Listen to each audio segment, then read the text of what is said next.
Okay, so you have 4 anti-trans people on this thing and 2 pro-trans people on this thing? Is that really how we're doing this? 2/3 of the witnesses are anti-trans, and 2 of them are paid shills by the Family Research Council. Or yeah, so she's FRC, the other one, they're both FRC. They're both from the Family Research Council. There has been no end of coverage on this channel of all of the different laws across the country. Oh, I'm sure I missed some, because there are literally 700 at this point. I'm sure I missed some. All over this country, state-level laws attempting to curb the rights of transgender people, transgender individuals, and particularly trans children. You know, those of us who were trans minors at one point understand what it is like to not have access to gender-affirming care, which includes therapists who can help you figure out exactly what it is that you need, and doctors who are willing to help work with you on affirming medications and etc.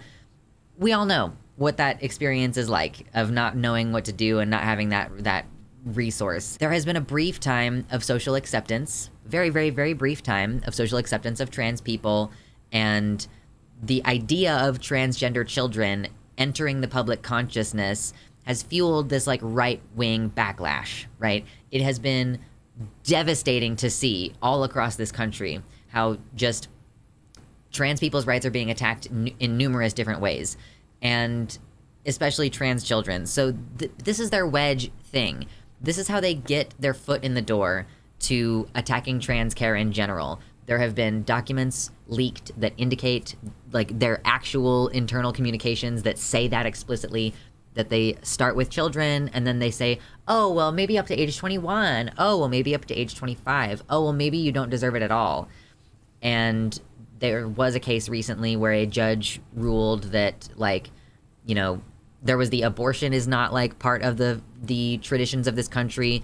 And so people are now saying that because transgender people apparently didn't exist back then, and they totally did, that like it's not part of the traditions in our country. So it's going to happen that trans rights are attacked on the federal level. And we are now there.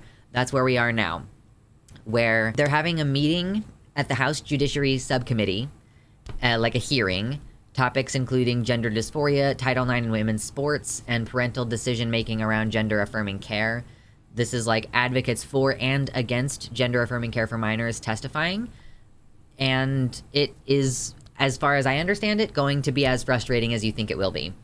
They are trying to find ways that aren't directly in the legislative process to cancel access to gender-affirming care. This is the scary overtaking of our democracy part of a fascist takeover, where, you know, we've set up this process where you're supposed to vote for a representative. The representative votes on your behalf to some extent, representing their whole district as best they can, and then they cooperate and make the laws, right?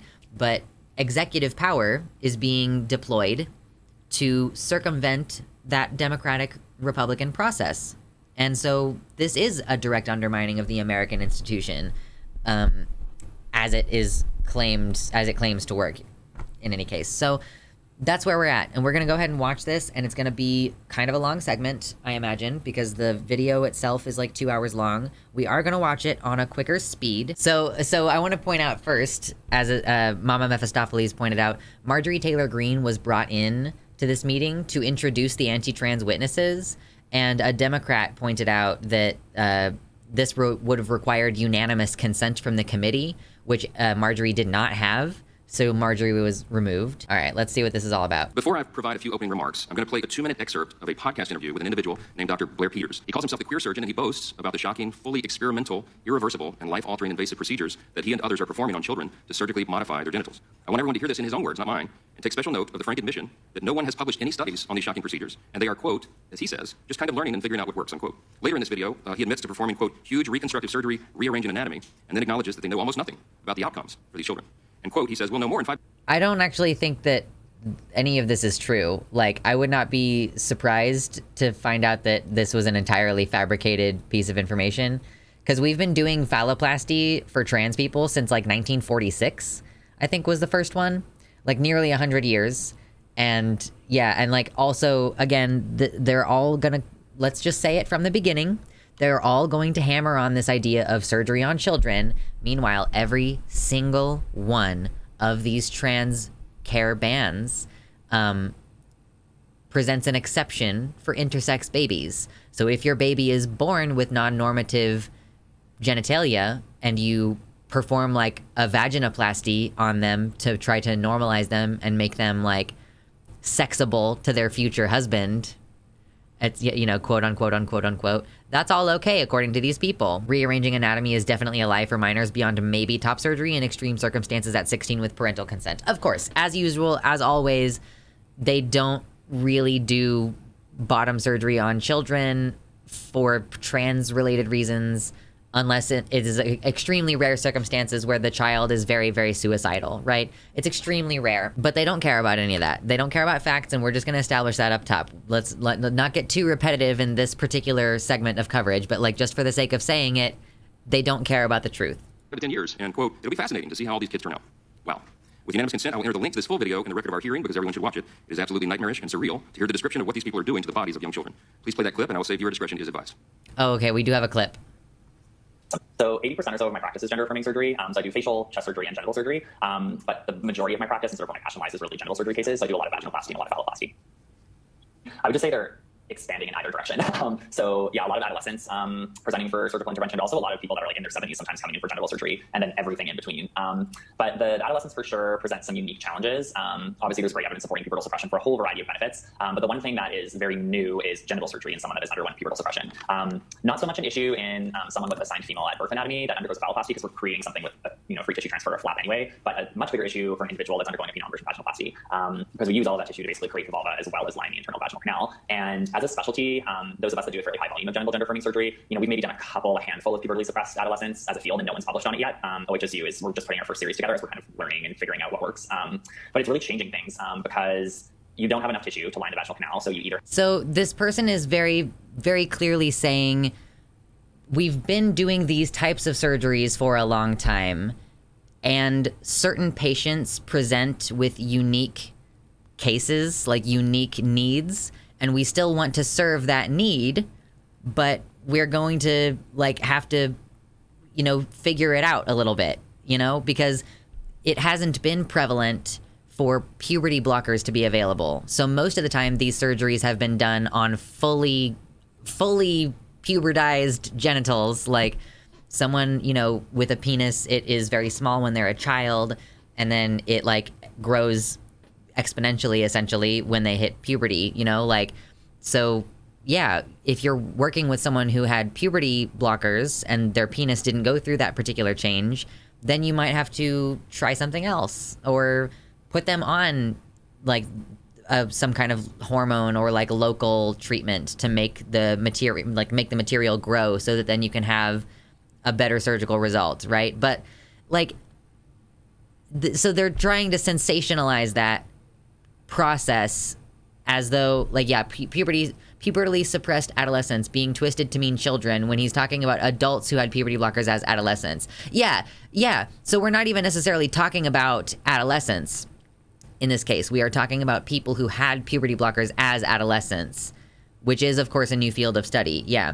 But still, these type of surgeries are very rarely done on minors. You can have pubertally suppressed genitalia and be an adult already, So that's what we're discussing here, and that's what's being taken out of context and sensationalized. It's going to be disgusting this entire time. You have to take a skin graft or take skin from elsewhere or use an artificial product. The way that we're dealing with it is by using a robot, and we're basically performing intra-abdominal components of the surgery. So we're using peritoneum, which is the inner lining of the abdomen, to line most of the vaginal canal. And by doing that, that allows us to use all of the remaining tissue externally to create a vulva. Peritoneal pull-through vaginoplasty is becoming more common nowadays. So yeah, this makes sense to me. Try to make also an aesthetic result. So I'm going to speak the truth here plainly, and I think the vast majority of the American people understand and agree with what I'm going to say. What you just heard there is a little sample of barbarism. This is the mutilation of children, and it should be prohibited by our law. The so-called gender-affirming care is anything but affirming and caring, and the language matters. This is adults deciding to permanently alter the bodies of children who do not have the capacity to make life-altering decisions on their own. And here's some more plain truth that everybody knows. Oh, so the thing is also, well, let's just mention it up top here. They are not making these medical decisions on their own. They are making these medical decisions with the guidance of their parents and a highly skilled multidisciplinary medical team. So yes, children cannot themselves consent to a medical thing usually. Sometimes they can, in some cases, a 16-year-old is allowed to get an abortion without parental consent. But in basically every other circumstance where a youngling is getting any healthcare, their parents are there and helping them make the decision, and ultimately, like, the parents are making the decision in cooperation with the kids. So let's not pretend Lux could be a Congress dragon. Honestly, I would be way too impatient. I think that I would get kicked out for decorum reasons. I would have the same problem that Zoe Zephyr has. If I were a congressperson, I would just say something very frank, and then I would get kicked out because I'm not being polite enough. Like, that's just how it would go. This dude's setting himself up for a job as a React YouTuber? Absolutely. Yeah, I would just immediately be like, I would just call people liars to their face, and I would get kicked out. Yeah, we need that bluntness. I think we need the bluntness. I just think that I would be punished for it. Until about 15 minutes ago, it's been plainly observed and fully respected by every culture for all of recorded history. Sex isn't something you are assigned at birth. It is a natural prenatal development that occurs when every unborn child is in the mother's womb. No one can surgically free themselves from this subjective and obvious. Again, just ignoring the intersex surgeries aspect of it. Like, yes, plenty of people are born with abnormal sex characteristics, and you forcibly correct them. Erasing two-spirit by saying every culture believes in only two genders. Truly. Truly. Fact of life, or free anyone else from it. But today, we see adults inflicting unspeakable harms on helpless children to affirm the adult's own worldview, that gender is somehow fluid, that sex can be surgically altered, that there are no lasting consequences of all this madness as a result of the sex change procedures. What is even more alarming is that the central tenet of the transgender movement and its allies is to exclude parents as much as possible from making decisions about the health of their own children. The central tenet. We are just gonna lie and make shit up about, like, what trans people believe and think. I hate this dude. I really hope that every terrible thing that he fears happens to him. Medical professionals in schools increasingly see parents as, quote, transphobic bullies who must be prevented from standing in the way of the medical sexual transition of their own kids. We saw this in my home state of Louisiana recently, where Children's Hospital of New Orleans laughed in the face. Notice that he said medical and sexual transition of their own kids. Like, tying it in to the idea that it is a sexual thing happening to them. Yeah, let's not... Listen, uncomfortable. This guy can't handle the fact that because sex is determined by multiple factors, you can change it. Yeah. You hope he's forcibly transitioned. I cannot speak. Face of a young girl's parents when they attempted to intervene as doctors sought to transition their daughter without their consent. To the left, these aren't your children, see? They're the state's children. And the state should be making parenting decisions. They're their own selves. It's like, this is a psycho thing to say. Like, parents don't own their children, and neither does the state. Children own themselves. Like, what psycho shit is this that you're like, children are property and I own them? Like, they own their own bodies. What is wrong with you? Man, this dude believes in child marriage. I'll bet money on it. Let's also be clear about something else. Even a parent has no right to sexually transition a young child. Our American legal system recognizes the important public interest in protecting children from abuse and physical harm. Dude, no. He literally just said, oh, so in this case, the children are owned by the state, I guess, instead of their parents. And then he just literally turned around and said that the state has a vested interest in controlling what happens to children and that parents don't get the right to say. He literally just directly contradicted himself. What the hell, man? Like, I can't believe that he just did that, like, within a 30-second time frame. Like, let me take it back so that you can hear the whole thing through without me interrupting him. For all of recorded history, sex isn't something you are assigned at birth. It is a natural prenatal development that occurs when every unborn child is in the mother's womb. No one can surgically free themselves from this objective and obvious fact of life, or free anyone else from it. But today, we see adults inflicting unspeakable harms on helpless children to affirm the adult's own worldview, that gender is somehow fluid, that sex can be surgically altered, that there are no lasting consequences of all this madness as a result of the sex change procedures. What is even more alarming is that the central tenet of the transgender movement and its allies is to exclude parents as much as possible from making decisions about the health of their own children. Medical professionals in schools increasingly see parents as, quote, transphobic bullies who must be prevented from standing in the way of the medical sexual transition of their own kids. We saw this in my home state of Louisiana recently, where Children's Hospital of New Orleans laughed in the face of a young girl's parents when they attempted to intervene as doctors sought to transition their daughter without their consent. To the left, these aren't your children, see? They're the state's children. And the state should be making the parenting decisions. Let's also be clear about something else. Even a parent has no right to sexually transition a young child. Our American legal system recognizes the important public interest in protecting children from abuse and physical harm. No matter how liberated you may be, you still don't have the legal right to ignore seatbelt safety laws or minimum driving age law. He literally just did it in like a 10-second time frame. He said one thing and then said the exact opposite immediately. It's like it's literally like he made a bet with somebody about how blatantly he could get away with lying in this. Holy shit. Like, and it's within the first 10 minutes. Like, how bold is that? To just literally contradict yourself immediately in the first 10 minutes. Wow. Laws or drinking and smoking laws for your kids.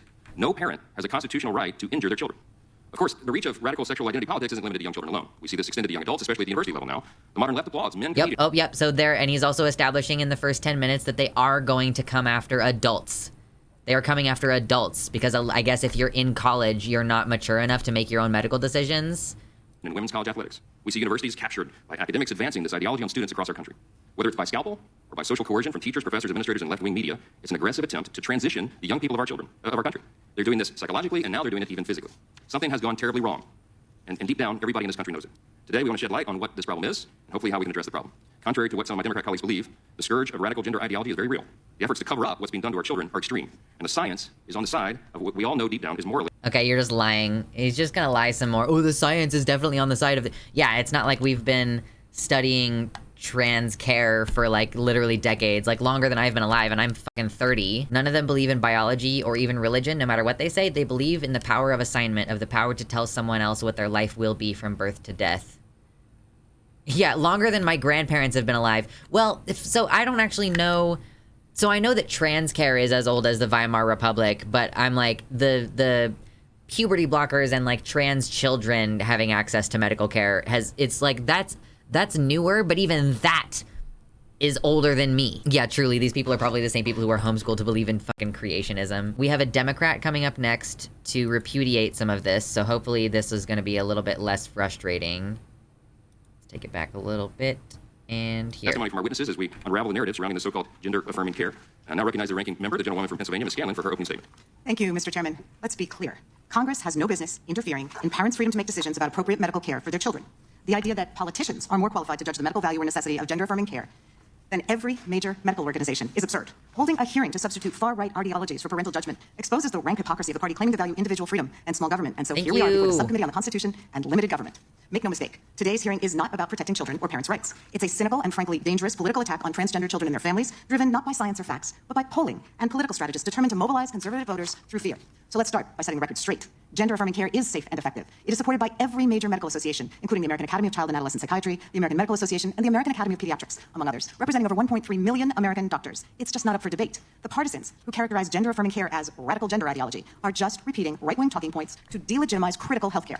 Access to gender-affirming care is essential to the mental health and well-being of trans youth. This care is tailored to both the mental and physical health needs of patients, as well as their developmental stage in life.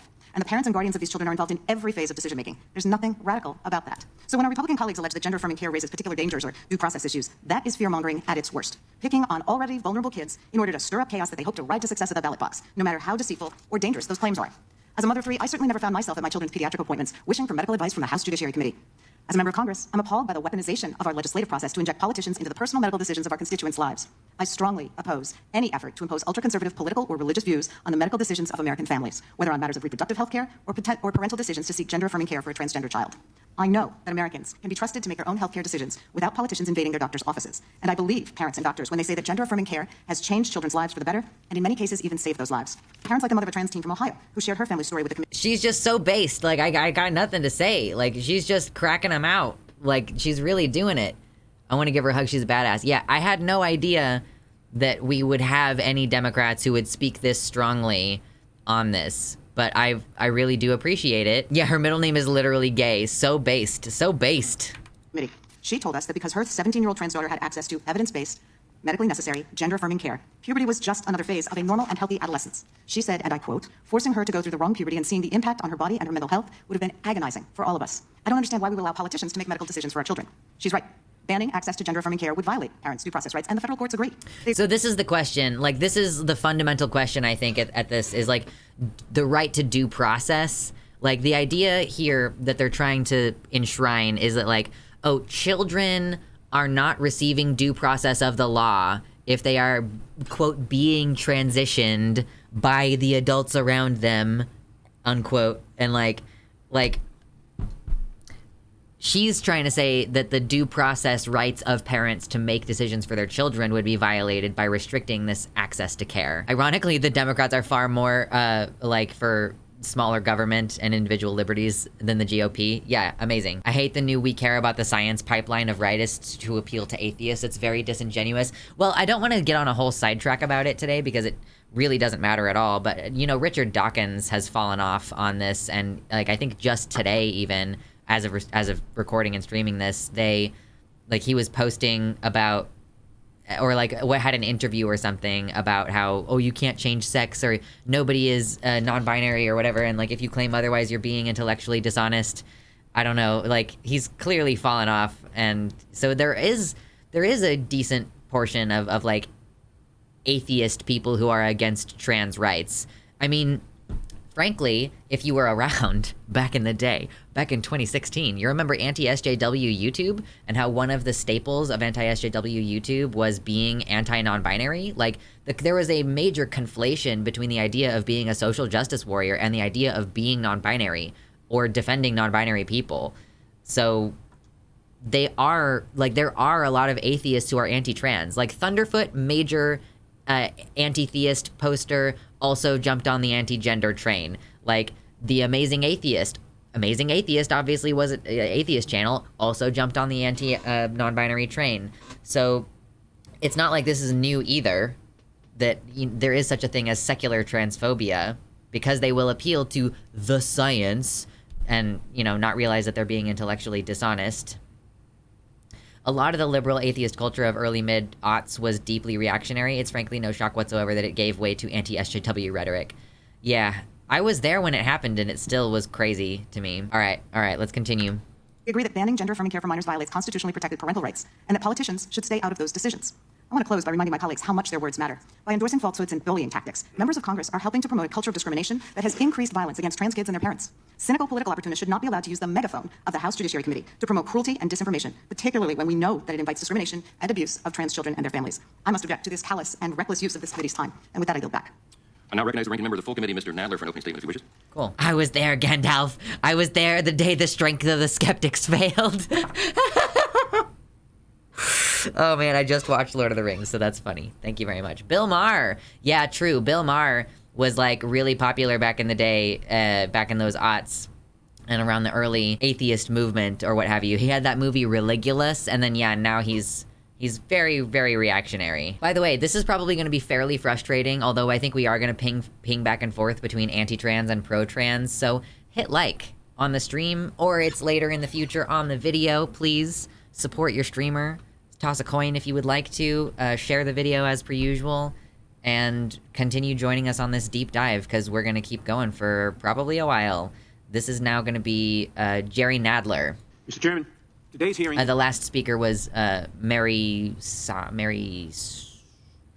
Gay something. I can't remember her last name. Sondland, maybe? Scanlon. Mary Scanlon. And then now we're going to hear from Jerry Nadler. ...is an all-time low for the Republican majority. In my 3 decades in Congress, I have taken part in plenty of hearings where I did not agree with the choice of topic, to say the least. But I am absolutely disgusted by the Republican majority's bullying, bigoted framing of an issue that would otherwise be worthy of serious discussion. What we are witnessing today is nothing less than a taxpayer-funded platform for congressional Republicans to bully transgender kids who are already some of the most vulnerable members of our community. Things are already tough enough for these kids and their parents. A mental health survey conducted by the Trevor Project found that transgender youth experience high risk of depression, anxiety, and suicidal thoughts. It can't help that they are under siege by Republican-dominated state legislatures hell-bent on passing anti-trans bills. No According to the kidding. Human Rights Campaign, more than 76 of these bills have been signed into law, resulting in transgender youth losing access to life-saving medical care, comprehensive and inclusive education, and activities, spaces, and facilities. That is why it is so infuriating that congressional Republicans are using their megaphone to single out transgender kids and their parents by labeling their very existence to be a social problem, practically accusing... Is he from New York? he's got a very brusque kind of thing. I know that I have him on ×2 speed, but still, I like this guy. He's fun. ...their parents of being criminals for seeking safe, life-saving, mainstream medical treatment for their children. The last thing trans kids and their parents need in their lives is for politicians in Washington to jump on the anti-trans bandwagon just so that they can fearmonger for their 5 minutes of fame.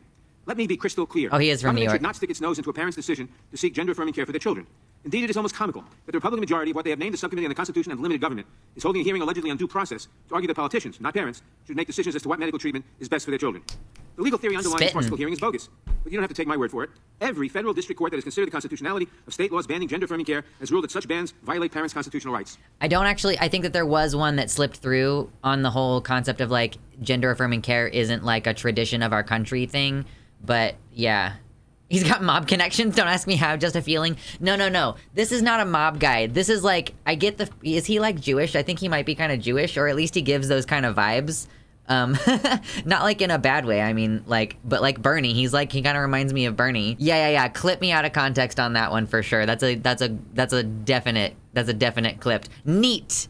We have neat. Yes. Thank you very much. Someone needed to do it. These decisions were issued by courts in different parts of the country and by judges from across the island. Comfy Jewish uncle. Thank you, uncomfortable. That's, yes, like Jewish granddad kind of person, like good vibes. Ideological spectrum, including 3 judges appointed by former President Trump. True. I trust parents and medical professionals, not politicians, to make decisions about their children's health when it comes to gender-affirming care, and so does the Constitution. That said, judging from the lineup of witnesses, it appears that there's no limit to the topics over which Republicans want to bully trans kids and their parents today. Undoubtedly, transgender youth's participation in sports will be discussed because Republicans think it is a winning political talking point.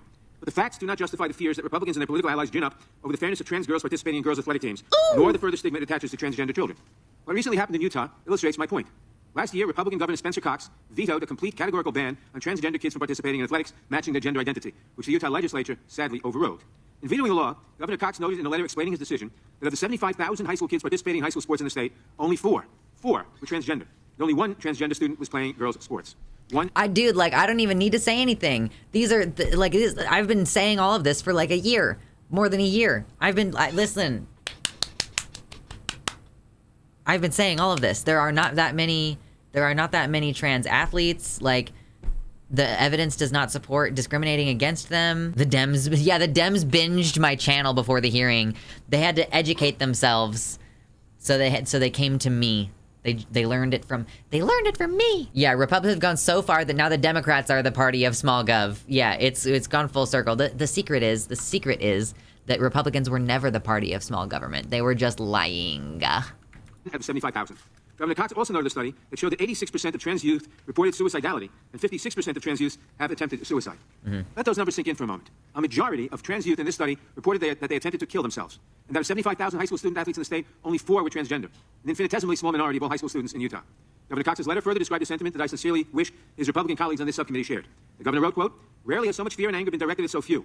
I don't understand what they are going through or why they feel the way they do, but I want them to live. And all the research shows that even a little acceptance and connection can reduce suicidality significantly." Close quote. Parents of transgender kids want the same things every parent wants for their kids: to go to school without fear of bullying, to participate in extracurricular activities like sports if they wish, and to be accepted by their peers and their community.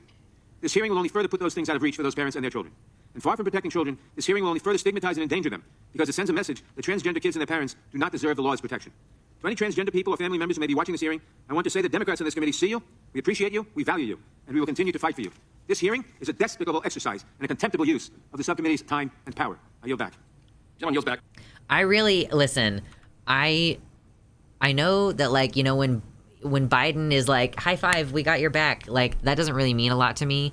Like, the emotion with which these people are speaking and, like, these strong terms in which they are speaking, it's like, I know that they don't have a chance in hell of protecting us. Like, they just don't, you know, like, I'm sorry, but, like, that's just where I am at on this. I'm optimistic about my life personally, but very pessimistic about the direction of our country.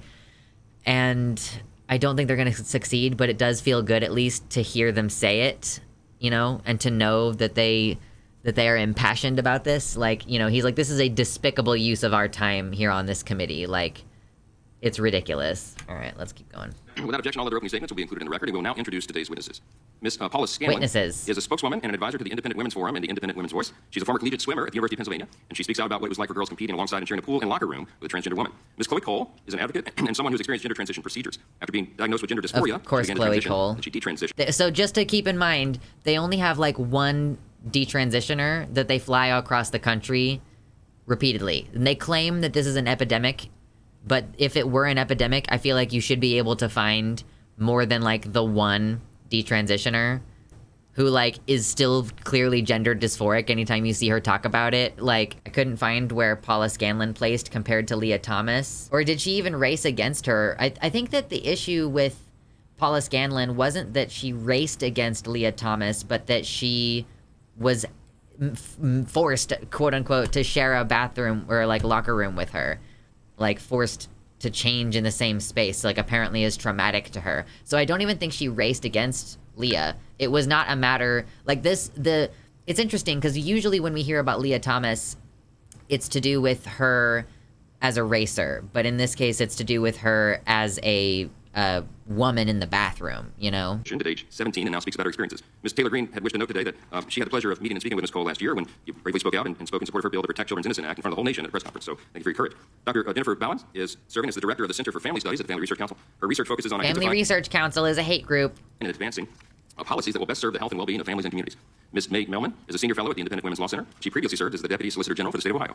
Mr. Shannon Minter is the legal director for the National Center for Lesbian Rights. The NCLR advocates for lesbian, gay, bisexual, and transgender people. Ms. Miriam Reynolds is a licensed professional counselor and an art therapist. She's the mother of a transgender son and resides in the state of Texas. We welcome. Okay, so we have a mother of a transgender son. I'm just sitting here waiting. Like, are there any trans people on this panel? You invited a detrans person, of which there are a minute percentage. But are there any trans people here? Like, I'm sorry, can I testify? I would like to testify. I would like to be heard. I would like to represent. I would like to have a voice. It doesn't have to be me, but I would do it. Oh, Mr. Minter is a trans man. Okay. Okay, so we do have one transgender individual who works with, he said it was like with the lesbian such and such. So he's working with an LGBTQ organization. So, okay. Okay, thank God. Thank God we have one trans person. Yeah, so everybody who's here, don't forget to hit like. Toss a coin to your streamer if you got it. Always appreciated. And let's continue with this. Oh my God. Welcome all of our witnesses, and we thank you for your time in appearing today. We'll begin by swearing you in, so if you'd rise and raise your right hand. I wonder if there's even an even number. I hope that there is at least an even number. I wasn't paying attention to everybody's names and credentials, TBH. So I don't know how many pro and anti there are. I hope it's even. Do you swear or Oh, well, affirm? it can't be even because there's 5 people. So I think that what's happening here is that they have 3 anti-trans witnesses and 2 pro-trans witnesses. So they could not muster an even number of individuals, apparently. Under the penalty of perjury, that the testimony you're about to give is true and correct to the best of your knowledge, information, and belief, so help you God. Thank you. Let the record reflect the witnesses have answered in the affirmative. And you can be seated. Please know that your written testimony will be entered in the record in its entirety. Accordingly, we ask you to summarize that testimony in 5 minutes. You have a light system there, and you need to push the button to speak so we can all hear your voice. And Ms. Scanlon, we'll begin with you. You go first. Good morning, Chairman Johnson and Ranking Member Scanlon, and members of the subcommittee. I'm Paula Scanlon, a spokeswoman and advisor for the Independent Women's Forum, and a former NCAA athlete. I am here today to share my personal story. I started swimming at a very young age, and by age 8, I was swimming competitively, and by late middle school, I was devoting at least 20 hours per week to swimming. I gave up countless Christmas holidays, weekends, and social events to work towards my goal of swimming Division I, a dream that came true when I began swimming for the University of Pennsylvania. While I'm not an NCAA champion, I hold the New England Independent School league record in the 400-yard freestyle relay, a record that has stood since March of 2017. In September of 2021, Leah Thomas began participating as a member of the Penn women's team. Leah, formerly Will, had personal best times in every freestyle. Okay, we have to make sure to get the jab in there. We have to make sure to include the dead name, because that's necessary to enter into the record. What a cunt. Event that were faster than the women's world records. Once the season began, Thomas was leading the country in multiple events. Hold on. I gotta take it back a second. I wasn't listening. I tuned her out. I didn't care to hear what she had to say. Let me take it back a second. Hold on. Will had personal best times in every freestyle event that were faster than the women's world records. Once the season began, Thomas was leading the country in multiple events while only placing in the top 500 in those events on the men's team. Thomas later became an NCAA champion in 500-yard freestyle, the first NCAA champion in our women's team history program. While many of you already also we're not like looking at the fact that she had a marked decrease in her performance, and also like she won some races but lost other races on the same day that she won first place. She also got 8th place in a different race. So let's not pretend like she was dominating. So we have 2 Leah Thomas related. Man, that poor woman, that poor girl. Yeah, exactly. Freestyle was only one category of race. There were 7 different categories of races. Yeah, the longest winded way to say you took an L. I think, is this the one who did so badly that she didn't even place? Or, no, she did not race against her, I don't think. I don't even know if they were in the same ones, but I'm sure she'll tell us. You know this. What you do not know is the experiences of the women on the University of Pennsylvania swim team. My teammates and I were forced to undress in the presence of Leah, a 6'4" tall biological. So she did not race against her. She's not like going that way. I think that she's going with the bathroom angle of like, we were forced to dress in the bathroom with her. Oh no. It's like, don't forget. When I was a kid, which was not that long ago, like 20 years ago, it was common for there to be contemplation about the sexual orientation of women in locker rooms. So this rhetoric will not stop with transgender women, and it did not start with transgender women. Okay? Let's not forget. Thomas later became an NCAA champion in 500-yard freestyle, the first NCAA champion in our women's team history program. While many of you already know this, what you do not know is the experiences of the women on the University of Pennsylvania swim team. My teammates and I were forced to undress in the presence of Leah, a 6'4" tall biological male, fully intact with male genitalia, 18 times per week. Some girls opted to change in bathroom stalls, and others used the family bathroom to avoid this. When we tried to voice our... Also, no commentary about what Leah did, because I would bet money, as most trans people do, that Leah was trying to change in a private space, or at least hiding her body fully intact. Yeah, let's call attention to her genitalia. Why are you looking at it? She is not bothering you. She is just dressing. Like, as per usual, trans people are just being normal, and people are assuming that there's some weird shit going on. And like, again, same thing, like, oh, I can't believe you made us change in the bathroom with a lesbian. Yeah, it literally started with lesbians, right? Like, let's not pretend. For concerns to the athletic department, we were told that Leah swimming and being in our locker room was a non-negotiable, and we were offered psychological services to attempt to re-educate us to become comfortable with the idea of undressing in front of a male. To sum up the university's response, we, the women, were the problem, not the victims. Yes, we were expected to correct. You are a bigot and the problem. To move over and shut up. Our feelings didn't matter. No, they don't. Again, facts don't care about your feelings. Uh-oh, I'm so sorry, Paul baby. Facts don't care about your feelings. Your feelings do not justify bigotry. I'm so sorry, but your feelings do not justify bigotry. Yeah, LMAO, I'm transphobic. Go to therapy then, bitch. It was gaslighting and fear-mongering women to validate the feelings and identity of a male. As an attempt to voice my concern about of a transgender woman. Like, yeah, so let's, again, we're gonna reduce transgender women to being exactly the same as cis men. Like, oh, you're inherently male. See, I couldn't actually, I think that I would make too many funny faces. If I was up here testifying with these people, I would be like rolling my eyes and like holding my head in my hand, like, and I would be whispering dumb bitch under my breath. Like, I would not be good to have on there. Situation we were forced into, revealing the unjust and unfair treatment. I wrote an op-ed for the Daily Pennsylvanian, the student-run newspaper. I approached this from a scientific, statistical perspective. From a scientific perspective? Oh, no. My engineering background to discuss how Y chromosomes cannot be changed by any surgical procedure or systemic therapy. Oh, wow, I used my engineering degree to talk about the Y chromosome. She's just, like, revealing how dumb she is. Maybe go back to swimming. That would probably be better for you. Biological fact lends itself to athletic advantages that cannot be mitigated by lowering testosterone levels, which are readily apparent in sports competitions and locker rooms. The Daily Pennsylvanian published my article on the evening of February 10th, 2022. Only a few hours later, my piece was retracted. I was given no notice nor reasoning. Again, I was silenced for my dissenting viewpoint and felt my First Amendment rights were denied by my university. You can speak on your own platforms. That doesn't mean that the university has to host your speech. Again, why do people think they have a right to a platform? You have the right to speech, but you do not have the right to a platform. Go start a YouTube channel, girl. Like, sorry, like, why don't you, like, just lower yourself to the level of being like me and Ben Shapiro and all the other illustrious streamers out there.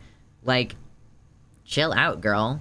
Yeah, being good at math doesn't make you good at genetics and sexual dimorphism. Jesus Christ. Congress, I am being gaslit by the gender mafia. Please do a law. This is representative of a greater issue, the destruction of free speech. Today, any discussion maintaining the sanctity of women's spaces is labeled transphobic, bigoted, and hateful. So again, you being called bigoted, which you are, is not a violation of your free speech. You can continue saying dumb shit, and we can call you dumb and transphobic and bigoted because you are. Yeah, the speaker stops talking. In the back, you just hear Lux going, my feelings, my feelings. I cannot promise that I would not be going, like, directly in front of the face of this subcommittee, but then that would get me kicked off, so maybe I would behave. Maybe I would be a good boy. I don't know, maybe. What's bigoted and hateful is the discrimination against women and the efforts to erase women and our equal opportunities, dignity, and safe spaces. One might ask, why do I speak so passionately about issues that seem hypothetical, or some may perceive as only impacting a small number of women?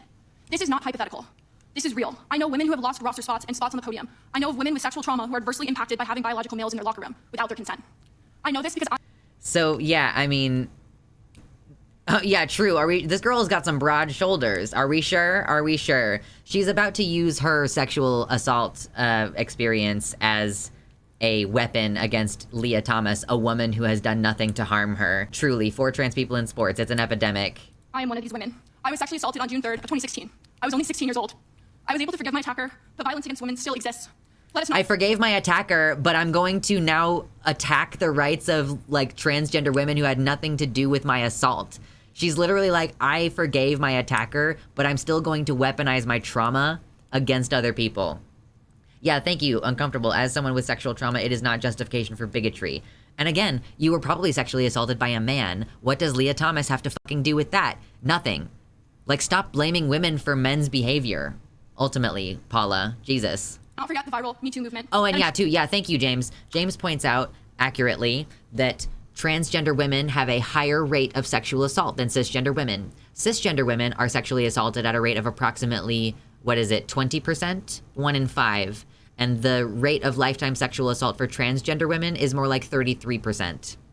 So more like 1/3 of transgender women have an experience of sexual assault. Yeah, the way she's saying this, it could make someone who's halfway listening think that Leah was the one that assaulted her. Like, what does Leah have to do? It's especially telling that she would say she forgave her attacker while using this as a justification for the anti-trans bullshit. Yeah, you're weaponizing trauma that someone else gave you in order to like discriminate against other people. And like, of course, claiming the victim status, as women often do. I was gonna call her a white woman, but she does look like she might be like Filipino or Asian or something along those lines. So I'm not gonna say like white women tears, but she's kind of like doing that though. Like that is what she's doing. I was sexually harassed constantly and flashed when I was in the psych ward. However, none of the cis female patients were singled out in that way. Right. Like transgender women are literally at higher risk for sexual assault than cis women. And yet cis women use their experiences of assault at the hands of cis men to argue that trans women don't deserve equal access to public spaces. Like, I'm sorry, you do not deserve public spaces away from people that you don't like. And you being triggered by someone else's body existing in an area near you is a you problem. That is a therapy problem. Go to a trauma-informed therapist, Paula. God. Empower female victims to speak up. It casts a spotlight on the widespread prevalence of sexual assault and abuse, including in scholarly and educational institutions. Individuals on this committee have previously stated violence against women is all too common. I'm grateful for those members who have brought awareness to the violence against women in the past, but unfortunately, there's still much to be done. As a sexual assault survivor, many policies pushed today completely ignore my experiences and many women like me. I ask the members of this committee, please consider this issue outside the lens of political affiliations and understand the true impact of ignoring the realities of womanhood. Future generations. Just change in private, Paula. No one cares. No one cares about you. You do not matter. Change in private. Be a bigot in silence. Shut the fuck up. No one is depriving you of a right to say things, but you should choose to shut the fuck up. Depend on us. She listed no impact. Exactly. She did not list an impact. She's like, it bothered my feelings. Like, I felt weird and bad about it. Therefore, other people don't deserve rights to public spaces. My Fifi. God, I hate this. I hate this woman. Good gracious. Thank you for the opportunity to speak here today. And thank you for being here and for your courage, Ms. Scanlon. Ms. Cole, you're next, and you can begin. Thank you for your courage. My name is Chloe Cole, and I'm a detransitioner. Oh God, Chloe Cole, of Another way course. to put that would be, I used to believe that I was born in the wrong body, and the adults in my life whom I trusted affirmed my belief, and this caused me lifelong, irreversible harm. I speak to you today as a victim of one of the biggest medical scandals in the history of the United States of America. I speak to you in the hope that you will have the courage to bring the scandal to an end and ensure that other vulnerable teenagers, children, and young adults don't go through what I went through. At the age of 12, I began to experience what my medical team would later diagnose as gender dysphoria. I was well into an early puberty, and I was very uncomfortable with the changes that were happening to my body. I was intimidated by male attention, and when I told my parents I felt like a boy, in retrospect, all I meant was that I hated puberty, that I wanted this newfound sexual attention to go away. I looked up to my brothers a little bit more than I did to my sisters. So this is why, like, I think it's good to have therapy be a part of the process, you know? She's really got her script down pat. She doesn't have her script down pat. Her eyes are glued to the screen. Like, to be clear, I do think that therapy is a good part of the process. It is helpful, you know? Like, I just don't know if she's genuine. And like, honestly, she just like her experience gets weaponized against me in such a way that it's really hard for me to care. I don't want people to think that I'm like immune to empathy for people who have like, who actually like do regret parts of their transition, you know? Like, I think there's a possibility that if I had gotten top surgery before, I might not be psyched about it, but I also should have been in therapy to deal with that, you know? Like, I chose not to get any surgery because I was not sure, and it would have been external pressure that forced me to get top surgery anyway, because it was mostly because other people would perceive my gender the way I wanted them to until they saw my chest. And so it was external pressure to do that. So now I know that I like my body the way that it is, because it doesn't matter what other people gender my body as. That's not my problem. I don't need to change my body just to indicate that I am gender nonconforming or whatever, you know, like that I'm non-binary. But like Chloe, like if she genuinely is genuine about this, I do feel bad for her. But the fact that she is a violent bigot means that I'm not required to be empathetic toward her. Like, and that's something that people miss. When I talk about detransitioners on the channel, people are like, oh my God, you don't have any empathy for this person. It's like, I know people who are detransitioners who regret aspects of their transition, like regret top surgery, and like don't weaponize that experience against trans people. They still acknowledge that for most people, access to gender affirming care is life-saving, you know? And a lot of those type of detransitioners don't regret their transition overall. They just regret the things that they can't change that they did, right? And like, I have sympathy for that. And I have sympathy up to the moment that you start to say, oh, trans people don't deserve access to care. You know, that's where we run into problems. And that's why I don't care about Chloe Cole. Like, so just to be clear, she started some shit with me, is the situation. Like, she is attacking me and my rights. So that's why I hate her, not because she has hypothetical regret, you know? Based on statistics, it would be best for Chloe if she didn't burn all her bridges. Yeah, because the statistics show that most people who detransition retransition later. So, and we actually did see Kira Bell, if you remember Kira Bell, who was part of what started to limit the access to trans care for youths in the UK. She, the last time I saw, was not going by the name Kira, and on their Twitter page, they had a beard in their picture, which, like, frankly, if you're a cis female who's dysphoric about looking like a male, why do you have a beard? Why aren't you getting laser hair removal surgery? Are you sure you don't have any wealthy donors who would be interested in helping you detransition medically? Interesting. Aren't a lot of detransitioners as such because they can't afford it? Well, yeah, so that's another thing, RPG Cookie, that I think that, like, there's a distinction here. I personally don't consider if you just stop taking your medicine for a period of time to be a detransition. To me, a detransition is disaffecting from identifying as trans and sometimes going reverse on the medical aspect of it. So, like, I have been on hormones and off hormones over the past 7 years or however long, and I have at no time considered myself detrans, even though I was like, I'm quitting testosterone now for a while. Like, I'm still trans. That's what I identify with. I have changed my body, and I don't want it to change back, you know? Like I actually think it's weird when we say that people are detransitioning because they paused their medicine for a period of time. Like, if you lose access, it's not like you're disaffecting from being trans. I don't know. That's just my opinion. Yes, for the most part, detransitions occur because of the societal thing. You know, people detransition because their family rejected them and they want to be accepted, and then later they retransition because they realize that it's not worth it. Yeah, and let's not pretend like the right is going to be very kind to detransitioners. They're useful right now, but they are just as much a degenerate as any trans person, according to the right wing, the Reich wing. I came out as transgender in a letter I sent on the dining room table. My parents were immediately concerned. They felt like they needed to get outside help from medical professionals, but this proved to be a mistake. It immediately set our entire family down a path of ideologically motivated deceit and coercion. The gender specialist I was taken to... Oh, by the way, she has a trans sister who is still trans. That's another thing about Chloe Cole. She's like, it started our entire family down this road, and, like, her sister is trans, and the family is very upset about the fact that Chloe is doing this. Taking a C. Told my parents that I need to be put on puberty blocking drugs right away. They asked my parents a simple question. Would you rather have a dead daughter or a living transgender son? The choice was enough for my parents to let their guard down, and in retrospect, I can't blame them. This was the moment that we all became victims of so-called gender-affirming care. I was fast-tracked onto puberty blockers and then testosterone. The resulting menopausal-like hot flashes made focusing on school impossible. I still get joint pains and weird pops in my back, but they were far worse when I was on the blockers. A month later, when I was 13, I had my first testosterone injection. It's caused permanent changes to my body.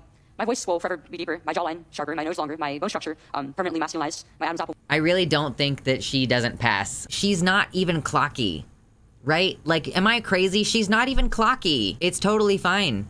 Like, I think that maybe she got top surgery.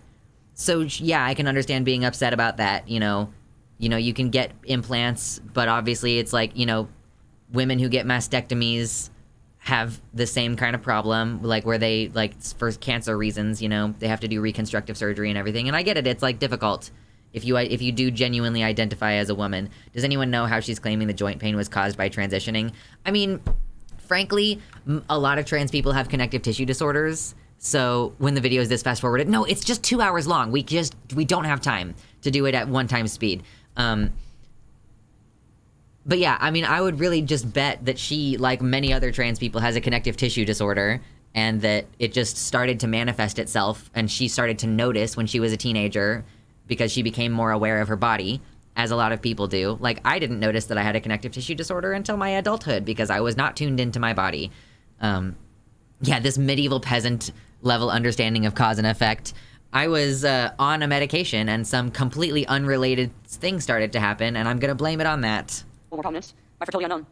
I look in the mirror sometimes and... My fertility unknown. You're fertile. Calm down. I feel like a monster.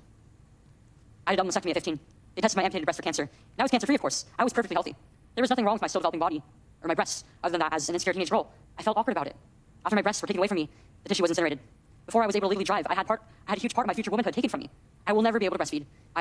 It wasn't taken from you. You consented, like, as part of a medical team, you know? And, like, you doing something medically that you regret does not mean that other people should not have legal access to that care, okay? We do not do this in any other area. If we based whether things were legal or accessible based on regret, then we would not have, like, knee surgeries or nose surgeries, which minors do get sometimes. And, like, minors get boob jobs too.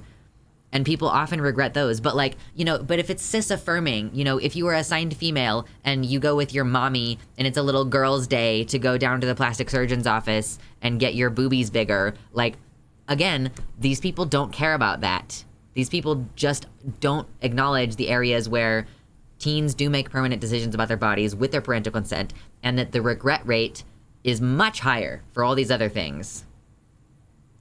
Oh yeah, true. Gosh, she didn't like that puberty that she went through. She didn't like how her body was changing. Damn, can't imagine what that's like. Girly there sounds like a trans woman. Yeah, like, if anything else, you are still understanding what it is like to be trans, because that's what trans women go through. I really don't understand why, like, detransitioners who are assigned female don't become best friends with trans women. Because if you're worried about your hair growth, like your hair started to recede, trans women have advice for you. If you're, you know, trying to figure out how to, like, pad your breasts in a way that is more convincing, trans girls got your back. If you had facial hair growth and you need to, like, cover it up with makeup, trans girls have your back.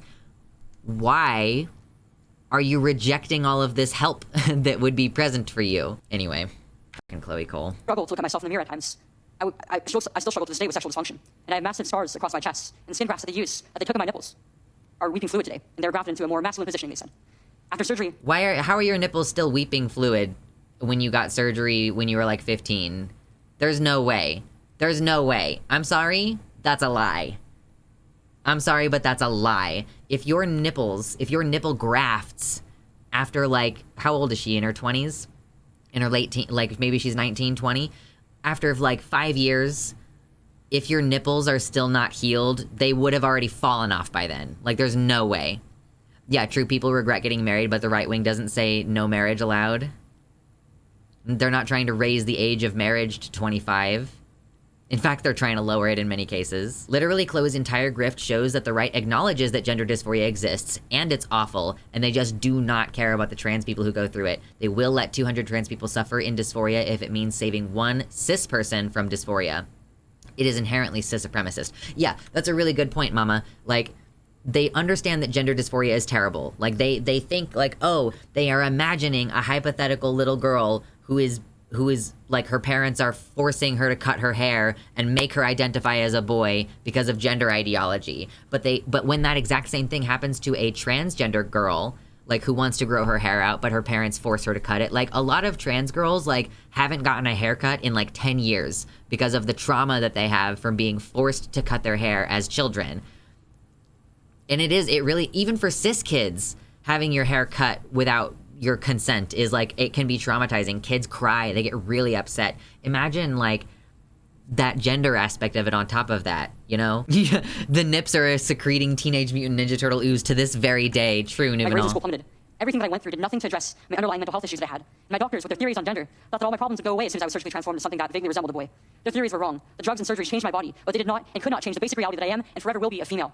When my specialist first told my parents that they could have a dead daughter... Okay, I'm glad for you. That's great. ...or a live transgender son, I wasn't suicidal. I was a happy child who struggled because she was different. However, at 16, after my surgery, I did become suicidal. I'm doing better now. But my parents almost got the dead daughter promised to them by my doctors. My doctors had almost created the very nightmare they said they were trying to avoid. So what message do I want to bring to American teenagers and their families? I didn't need to be lied to. I needed compassion. I needed to be loved. I needed to begin therapy to help me work through my issues, not affirm to my delusion that by transforming into a boy, it would solve all my problems. We need to stop telling 12-year-olds that they were born wrong, that they are right to reject their own bodies and feel uncomfortable with their own skin. We need to stop telling children that puberty is an option. So again, if she has this intense regret and she means it, I think that that's bad, and I'm sorry for her. I don't care. Like, again, to be clear, the number of trans people who experience this because they didn't have access to gender-affirming care They are more important than her. There are more of them, and they are more important than her. She's literally telling trans people that they are born wrong for being trans. Like, I just don't even know what's going on in this woman's head. Like, okay, you can regret something, that's fine. How many trans people regret not having access to this related care, to this, like, gender-related care? More of them. There are way more trans people who are like, I am trying to figure out my life now as a 30-year-old going through puberty because I was not allowed to be myself as a child. Like, I don't care. I'm sorry, I don't care and you don't matter. Compared to all those people who need access to this care and don't get it. You don't matter compared to them. Like, I don't care. They can choose what kind of puberty they will go through, just so they can choose what clothes to wear or what music to listen to. Puberty is a rite of passage to adulthood, not a disease to be mitigated. Today, I should be at home with my family celebrating my 19th birthday, and instead I'm making a desperate plea to my elected... Except that they don't want to have anything to do with you because your sister is trans. My elected representatives learn the lessons from other medical scandals like the opioid crisis, to recognize that doctors are human too, and sometimes they are wrong. My childhood was ruined, along with thousands of detransitioners I know through our networks. This needs... Oh yeah, thousands of detransitioners? Sure, why don't you produce, like, a few? Maybe, like, a few of them. Except for the same, like, 2 detransitioners all across the country getting flown around. Destination flights. All paid for, of course. Stop. You alone can stop it. Enough children have already been victimized by this barbaric pseudoscience. Please let me be your final warning. Thank you. Today's your birthday? It is. You're a beautiful, brave woman. Thank you for being here. Thank you. Ms. Reynolds, I hate her. you're next. You may begin. Good morning. My name is Miriam Reynolds. I'm a licensed professional counselor, a fifth-generation Texan descending from a long line of conservative Christians, and I'm the mother of a transgender son. I'm honored to be here today to give my testimony and tell you the story. Okay, so this is the classic. Okay, this is what we're seeing more and more across the country, is we're seeing people who are conservative Christians who then have a transgender child and their minds are changed on this issue, or we're even seeing Democrats who are like, I ostensibly support gay people, but like, I don't know about all this trans stuff. I'm not really sure about it. And then their kid comes out as trans and they're like, oh shit. You know, so I'm really interested to see what Miriam has to say because, yeah, she has a transgender child and she leads off by saying that she comes from a long line of conservative Christians.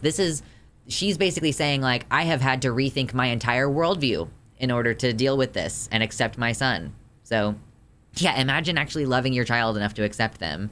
Story of my incredible child. He recently became an adult and I will still refer to him as a child. His name is Cameron and he is 18 years old. He recently graduated from high school and is embarking on adulthood with a gap year before college. Cameron told us he was transgender when he was 11 years old.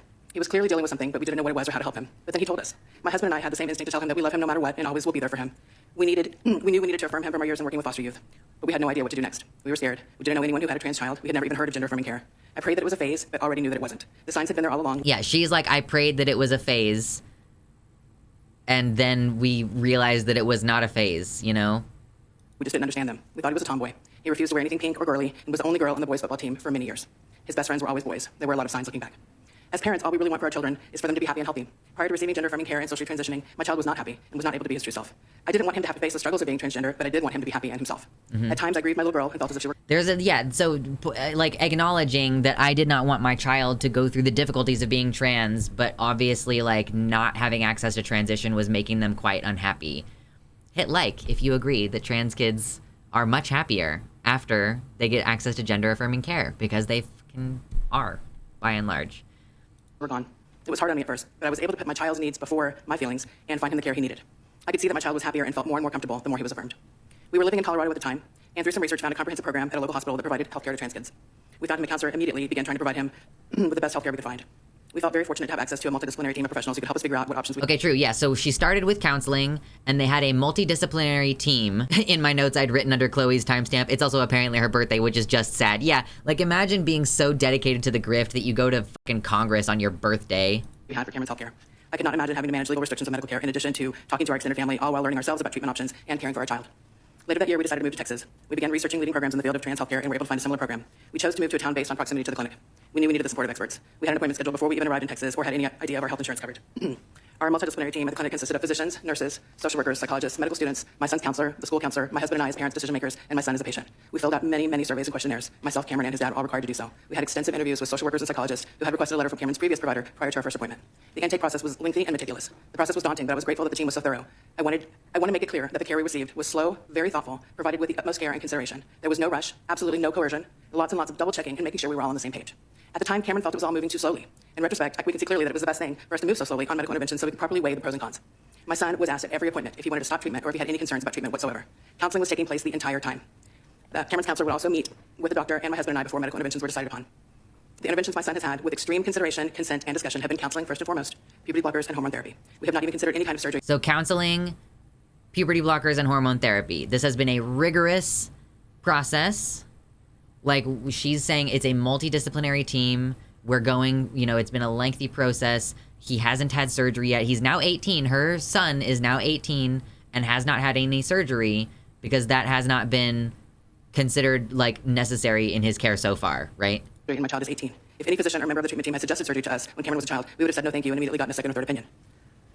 She said if any of their providers, their medical providers, had suggested surgery for him at that young age, they would have said no and sought a second or third opinion. So at no point in her son's process was surgery suggested to them as a possibility. They were saying like, no, we don't want to do that. Her son was saying like, that's not what we're here to do yet. Maybe he'll get top surgery as an adult. Maybe he won't need it. Maybe he got on puberty blockers young enough that he doesn't really need that. Like, doesn't really need top surgery. And thank God. Like, that is one of the things that is very useful about having access to puberty blockers, is that if you are assigned female and you don't want breasts, then you can just never grow them in the first place and therefore not have to get a $10,000 surgery. So really, if there's an idea of, oh, we don't want to, fatten the purses of these surgeons and everything, well then provide puberty blockers, okay? Thank you. With the benefit of hindsight, I have no doubt that the healthcare my son accessed was life-saving. I'm grateful that we have had access to this incredibly crucial, medically necessary healthcare for our son without the interference of our government. Cameron is thriving now. He's doing better than he ever has. He has wonderful friends. He's dating a little. He's spoken out publicly and has the love and support of his whole family, including 2 grandparents who are staunch conservative Christian Republicans. We can all see that this is who he is. The grandparents don't fully understand what being transgender really means, but they love and accept him. I'm asking you today to please allow parents the right to access and consent for healthcare for their children. This decision should be made with parents, the child, and the child's medical providers without government interference. Thank you. Thank you, Ms. Reynolds. Ms. Mailman, you're next. You may begin. Push the button for me. I'm May Mailman, Senior Fellow with the Independent Women's Law Center, the legal advocacy arm of Independent Women's Forum and Independent Women's Voice. I'm also a mother to my 8-month-old daughter. I'm testifying here today in support of her future, her freedom, and her equal opportunity.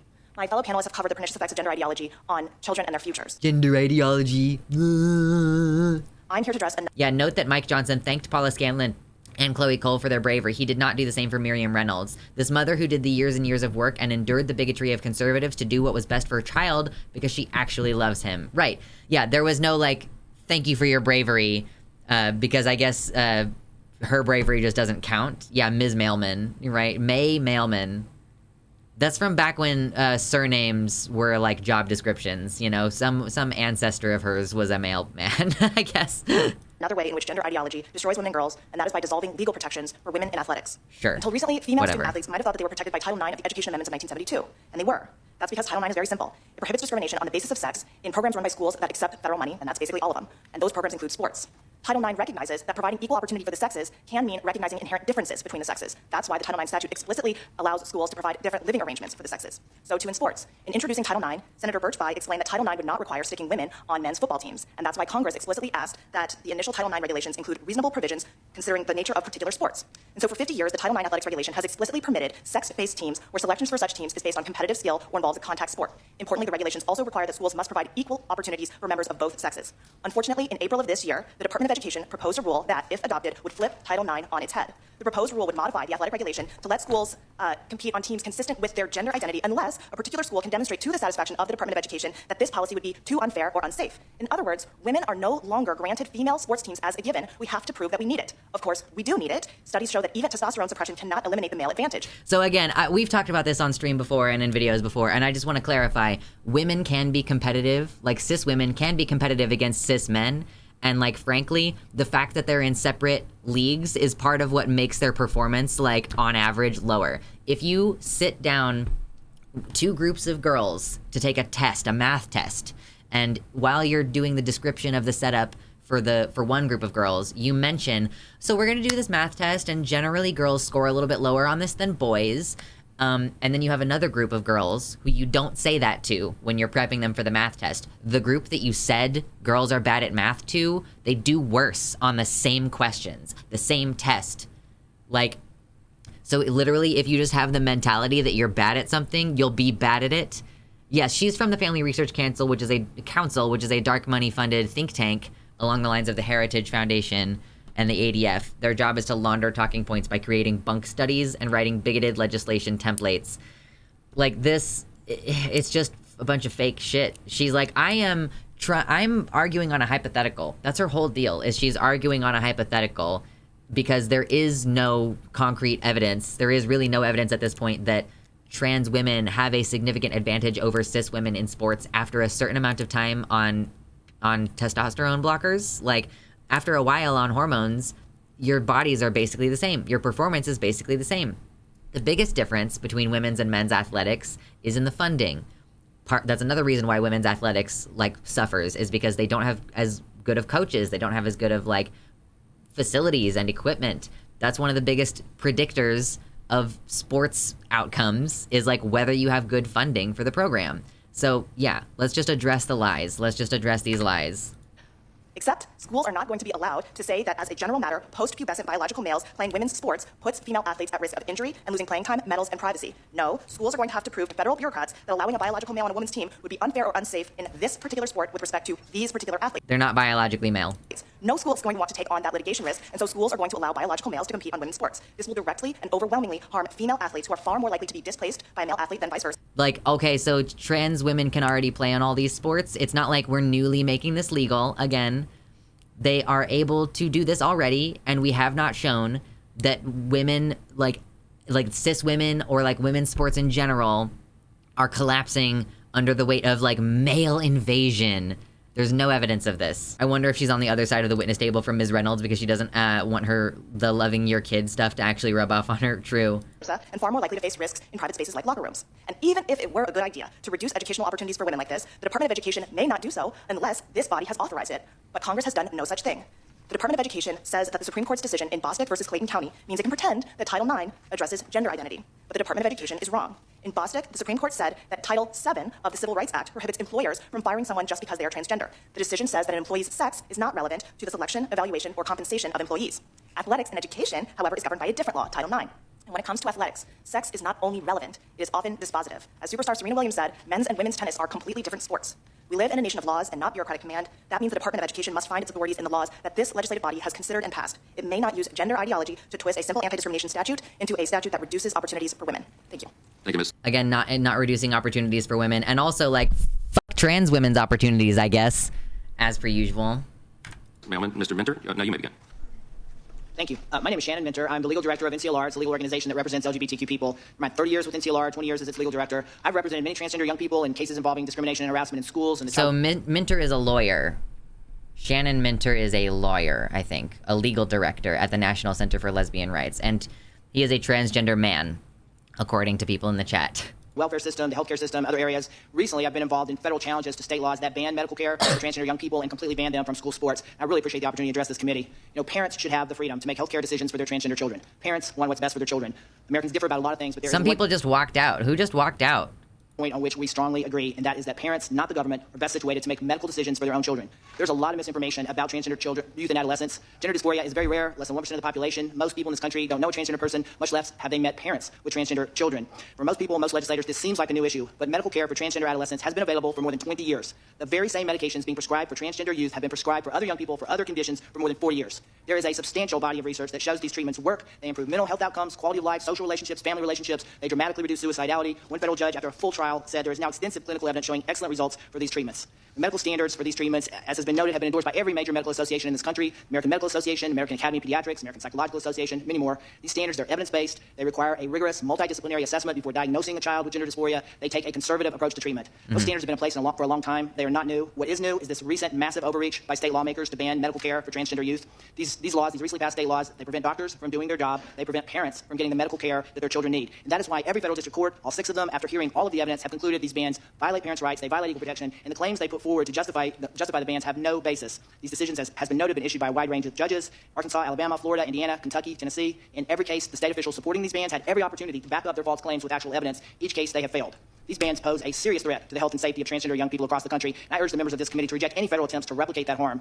As a transgender person myself, I have benefited from decades of access to healthcare, legal equality, support, been able to marry, have a family, pursue a career, participate in my local church and community. It is very disheartening to see the protections that have given me and other transgender people so many opportunities to thrive and to succeed now just being needlessly taken away from young people. Healthcare bans conflict with medical expertise. They rob parents of their right to make medical decisions for their children. They have devastating consequences for young people's lives. Decisions about children's medical care should be made by the parents who love them, not by politicians who know nothing about a child's life or history or circumstances, and who won't be the ones having to watch a young person they love suffer the devastating consequences of going without needed medical care. True. Thank you, Mr. Minter. And Dr. Bowens, last but not least. Just thank you and no thank you for your bravery again. Chairman Johnson, Ranking Member we have Scanlon, one more. members of the subcommittee, thank you for the opportunity to speak with you today. My name is Dr. Jennifer Bowens, and I'm a licensed therapist, clinical researcher, currently serving as the director of the Center for Family Studies at Family Research Council. Okay, so you have 4 anti-trans people on this thing and 2 pro-trans people on this thing? Is that really how we're doing this? 2/3 of the witnesses are anti-trans, and 2 of them are paid shills by the Family Research Council. Or, yeah, so she's FRC. The other one, they're both FRC. They're both from the Family Research Council. Yeah, no, yeah, seems a bit unfair. Just a little bit. What the God, I hate this country. Based on over 25 years of experience as a clinician providing trauma therapy to children and as a researcher investigating the psychological effects of traumatic stress, I'm here to express my concern about what has been termed gender-affirming care. I've considered it a privilege to practice, research, and train future clinicians and be a part of a discipline aimed at protecting and bringing healing to the most vulnerable in our society, which are children. But when it comes to gender transition procedures, my field is not operating as a helping profession. Instead, it is actively causing harm. Historically, children have been treated as a special and vulnerable class in the psychological and research fields. Caution has been applied to children in light of the fact that they do not have the neurological capacity to understand lifelong decisions. Professional and research ethics tell us that we should... Children are not stupid. They are able to understand the concept of long-term consequences, okay? Proceed very cautiously with regard to interventions for children when empirical evidence is weak or the research methods are in the early phase, as with this case. We should avoid interventions that pose unnecessary risks, particularly when the symptoms are known to change with maturation. But risk avoidance is not what's happening with gender transition procedures. Instead, we have too many cases like Mike. Mike was 9 years old when he first saw gender... I'm just probably not even going to respond to a lot of what she says, except to just to point out that she's lying, because she's just a liar. Like, she is a professional liar, and nothing she says should be taken without, like, a severe degree of skepticism. Hit the like button if you hate this woman as much as I do, because, man, wow, I am so angry. Therapist. I was deeply saddened when I read his gender therapist case notes, where it was reported... Oh, yeah, this is true. Also, thank you, James, in the chat says, people regret circumcision, and they usually don't even get a choice in that. Why aren't conservatives trying to ban circumcision? Yeah, because, again, that's like a normalizing cisgender thing. That Mike couldn't distinguish between fantasy and reality. Instead of investigating these symptoms, the therapist wrote in the treatment plan, which included puberty blockers, guidance on social transition, and education for future hormonal and surgical procedures. This treatment plan was enacted without regard for this child's known diagnoses of autism, possible OCD, and possible parental diagnoses, which... Autistic people are allowed to be trans, okay? I don't love that this pro-trans argument was an argument for parents' rights to decide what's best for their kids, not about trans kids' bodily autonomy with support and informed consent. I mean, yeah, but that's the whole thing, though, is like that the child and the parents and the doctors all make the choice together. And like the framing of this entire thing, so it's not that the pro-trans argument was about parents' rights. It's this entire discussion is about the conflict, allegedly, between parents' rights and like children's rights versus like what the government says you're allowed to do, you know? Yeah, I would like to see this person in hell, for sure. Which were reported in the case notes. Mike is just one example of how so-called gender-affirming care is in direct opposition of our knowledge regarding development and our understanding of good research and treatment. Yeah, also, is that a HIPAA violation? You're just like, just giving medical information about someone who's not here? And there are many reasons why I have concerns, but I'll just share a few with you. But let's be clear. Mike is fake. The person that she just made up is a made-up person. Everything that this woman says is poison. She is a liar and a snake, and she should not be trusted. One, these interventions are being endorsed based on consensus, not evidence. In the case of gender-affirming care, the term evidence-based does not mean that this practice is standing on the merits of solid research findings addressing gender dysphoria. Instead, it refers to a vote by those who are ideological supporters of the practice. Compared to other psychological disorders found in the DSM-5-TR, gender dysphoria is currently being treated with the most invasive interventions connected to a psychological issue, with the lowest quality of evidence to support that practice. And two, the success rates of non-intervention for gender dysphoria for children already exceed what most psychological... There's terms like low-quality evidence in the scientific community, which just refers to the fact that, like, you can't do double-blind studies on children who need medicine, you know? You can't, like, give children who need medicine a placebo in order to see what happens, you know? You can't ethically do that. So some types of evidence are collected by, like, just doing the thing and then observing the outcomes instead of having a double-blind, like, some people get the treatment and some people don't. Like there are medical situations where you can't do that. So that's the only reason why it's considered low quality evidence. But for more than 20 years, according to Mr. Minter, you know, trans people have been provided with affirming care as youths and have grown up to be completely adjusted adults and have a chance to like be a member of the church, like Minter said, get married, have a family, you know. It's also impossible because people would know they got the placebo because they didn't get the effects of hormones. Yeah, like, you know, it would not be possible. That's another thing. Thank you, Mama, for pointing that out. It would be very apparent soon. So the people in the study wouldn't even be able to effectively say, like, this is working or not. Because, like, it's not the same placebo effect. Like, it's not like you take a pill that someone tells you is ibuprofen and then you start to feel better because your brain thought that it was ibuprofen, you know? If you don't start having the effects within like a month, then the jig is up, you know? The whole idea behind a double-blind study like that is that people don't know which medicine they've gotten, but it's very easy to tell in a very short period of time. So there's no way to do this effectively or ethically except to give the children the medication after giving a rigorous psychological screening and then observing the effects. And then doing that a bunch. And as we've done that, the observable effect is that the overwhelming majority of children who are confirmed as gender nonconforming and persistent, they go on the hormones and they stay on them like for the rest of their lives, you know? When trans people with complete androgen insensitivity don't get any effects from testosterone, they go to the doctor and go to their doctor and go like, hey, what the fuck? Yeah, true. Oh my God, this is taking forever. Logical interventions have. In most cases, 85% or more of those experiencing gender dysphoria will desist if they are left alone. Not This true. is higher rate than most well-established in research. That 80% thing is based on like the total number of people who came into the gender clinic with questions. Only 20% of those who just had questions in general were, through the rigorous process, determined to be transgender. Yeah, so like, again, lying. Psychological interventions, and with success rates this high, it is actually unethical to intervene. 3, the research and practice around this issue does not properly account for competing diagnoses and variables. So in one example, a report from the UCLA Williams Institute found that 45% of transgender identifying people reported childhood sexual abuse.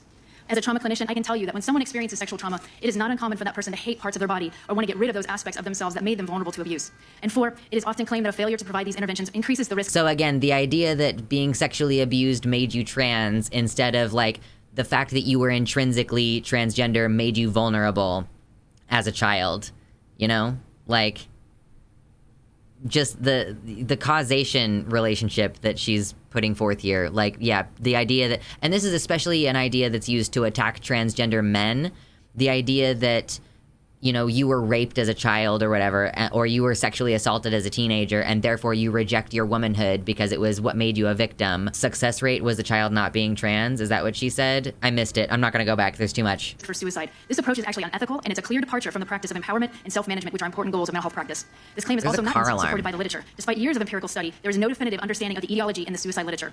5, after a review of the literature, other countries have actually backed away from gender transition procedures, and the list now includes the United Kingdom, France, Finland, Norway, Australia, and Sweden.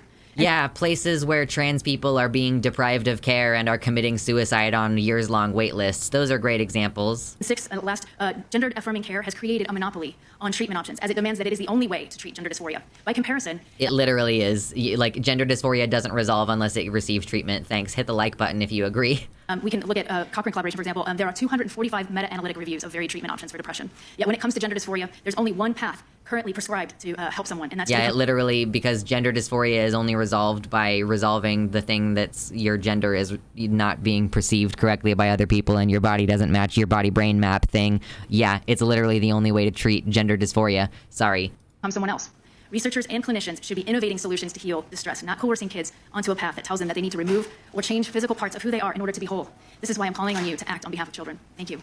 Thank you. Sorry for that buzzer background noise. Didn't rattle you at all. We will now proceed on to the 5-minute rule with questions, and the chair recognizes first the gentlewoman from... Okay, so yeah, four people who are anti-trans and 2 people who are pro-trans. Cool. This is representative. This is definitely representative. Sure. Absolutely. Wyoming for 5 minutes. Questions? First of all, I want to say thank you for being here. You are 4 incredibly brave women, and you're my heroes. You have been willing to put yourselves out there to address something that many people want you to stop talking. They want to prevent you from talking. Don't listen to them. Make sure that you continue to use your voice to educate us, to educate the American people, because these children are worth saving. Dr. Bowens, I want to thank you for being here, and in your testimony, Eat my dick. Trans kids matter. you referenced what I think is one of the more important points in this debate, and that children are treated as special and a vulnerable class in the psychological and research fields. You referenced the experience of Tuskegee, and to me the important takeaway here is that controversial so-called healthcare practices, treatments, and experience have not always withstood the test of time. Outside of your reference, I think of how lobotomy was once a form of care we wouldn't even consider today, and in fact has been banned in countries throughout the world. In this debate, I have wanted to replace the misleading We're comparing gender-affirming care to lobotomies now. Terminology, gender-affirming care, especially as it relates to children, because one, it replaces the biological reality of sex, and two, because it falsely suggests that using the term affirming that there is anything good going on here. There are only two sexes, boys or girls, or boys are boys, and girls are girls. This isn't a question. Questions end with a question mark. Get to your question, Harriet. One cannot become the other. In fact, and especially when it comes to children, it seems to me kind of sounds like you're just using this opportunity to spout your personal beliefs. Ask your fucking question. Gender-affirming care is better described as sexual lobotomy. It is treatment that is fundamentally and permanently alters the sexuality and medical and psychological well-being of these patients. It causes irreversible sterilization and serious long-term medical complications and long-term reliance on pharmaceuticals. These treatments and surgeries are controversial. This is not opening statements. Practices that seek to change a person in a manner which is not actually achievable, and they will not withstand the test of time. Dr. Bowens, are there medical professionals in the U.S. and abroad already rejecting these surgeries as any form of serious medical care? Yes, thank you for your question. And we are seeing an increase of medical professionals speaking out. Just this past week, there were 21 doctors that came out and said, we are very concerned about this. The own AAP, American Academy of Pediatrics. Is she going to direct any of her questions to, yeah, this is a trend for the entire hearing. Yeah. Are they going to direct any questions toward the trans people and the trans supportive people on the panel? Like, or are they just going to give these fucking idiots a platform to lie the entire time? I think that it's going to be that. Was referenced earlier, and 80% of their membership has been asking for a review of the literature, and they've been denied that review by the... Someone please give me a donation. It has been far too long since I have had a dono for having been putting up with this shit for like 2 hours. Upper echelon. So there are, and I listed many other countries, there are people who are standing up because they're seeing the harms done to these kids like Chloe Cole. Can you discuss why referring to these treatments as life-saving treatment is so extremely misleading? Yeah, it's misleading for a number of reasons, because for one, the whole impetus of the scientific method is that we're discount Velma. We're supposed to be in a process of, is this the right approach or not? And this whole discussion about saying that it's life-saving automatically says there's no room for discussion, there's no room for scientific inquiry, because the science is settled, which is, it's an amazing statement, because the suicide literature has been around far longer than... They won't even acknowledge Reynolds or Minter. Seriously, I can't recall one time a Republican even talks to them. Yeah, okay, that's, okay, thank you for setting the tone. Transgender literature, and the suicide literature is not conclusive. So we have a real right hand doesn't know what the left hand's doing in this case. It seems to me what we've been living through for the last couple of years is the government wants to suppress any type of speech that it disagrees with. And we're seeing that with the industrial censorship complex that we've been talking about. And it appears that that's exactly what's going on here. They want to stop the debate because they know that they can't win it. Dr. Bowens, my last question is what is the success rate of sex change operations? Well, we have, it's hard to find longer-term data with children, but what the data that we do have, which is probably the most reliable data point available, is from a Swedish study, and it looked at over 10 years, which is really important because regret doesn't just happen a year after some sort of transition. And what you see is a suicide rate that's associated with 19 times higher than the general population. Well, actually... So again, thank you, C. Tangle. Thank you for the $5 dono. You have made this last hour feel a little bit better. Thank you. She's, oh my God, I don't even know what she just said. Like, what even did she just say? Hold on, let me take it back like 30 seconds. Change operations. Well, it's hard to find longer term data. So she just made, she's like, oh, the suicide rate for post-transition people is 19 times higher than the general population. That isn't a useful number. We need to compare it to the number of suicidal people who are pre-surgery.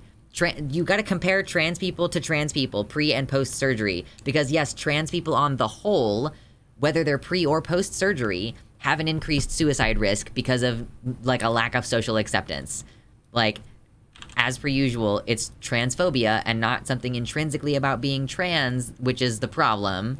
But of course, these people are going to stigmatize transness in every way possible. There's a 100% failure rate for sex change operations, isn't there? Because it's not possible to change your sex. That's right. Oh my God. 100% failure rate for these procedures. That's right. You can't. 100% failure rate for these procedures because you can't change your sex. Like, if the goal is to change your genitals, and so it's successful in that way, but because you can't intrinsically change your sex, God, I'm gonna drop a slur before the end of this stream. Your sex. Thank you, and I yield back. Thank you. The gentlelady yields back, and the chair recognizes the gentleman from New York for 5 minutes. Thank you, Mr. Chairman. Mr. Minter, a federal court has stated that, quote, under the WPATH standards of care and endocrine society guidelines, before puberty, treatment is focused on support for the child and family. Some prepubertal children may socially transition. No medical interventions are indicated or provided for the treatment of gender dysphoria in prepubertal children. You understand this to be a correct statement? Yep. Talk to the mic. Yeah. It's actually not. Is the button red? Sorry. Okay, there you go. My apologies.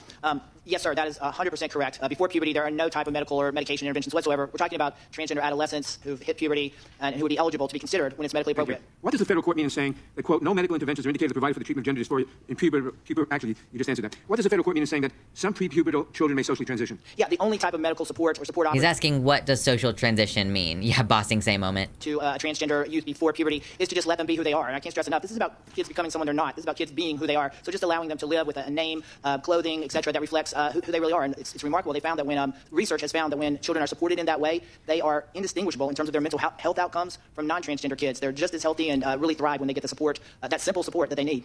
Thank you. Mr. Minter, what have courts said about laws that restrict transgender individuals' access to medically necessary care? That they severely burden parents' fundamental rights to make medical decisions for their own children, and that they're blatantly discriminatory, that they violate the guarantee of equal protection because they do something that has just never been done before in this country, which is single out a particular group of people, transgender young people, in order to deny them medical care. Thank you for bringing up the 14th Amendment. Holy crap. Thank you, Mr. Minter. The federal court has stated that, quote, the risks of gender-affirming medical care are not categorically different than the type of risks that other types of pediatric health care pose. For many adolescents, the benefits of treatment greatly outweigh the risks. You agree with this statement? Absolutely. What are the benefits of receiving gender-affirming care? They're enormous. They produce positive mental health outcomes for these young people. They dramatically improve their quality of life. They do better in school. They develop positive social relationships. We heard that with Ms. Reynolds' testimony. Their relationships with their family improves, and their gender dysphoria is alleviated, and any depression, anxiety, suicidality is dramatically reduced. There's a study from 2022 that found a 73% reduction in suicidality among kids who had received this treatment.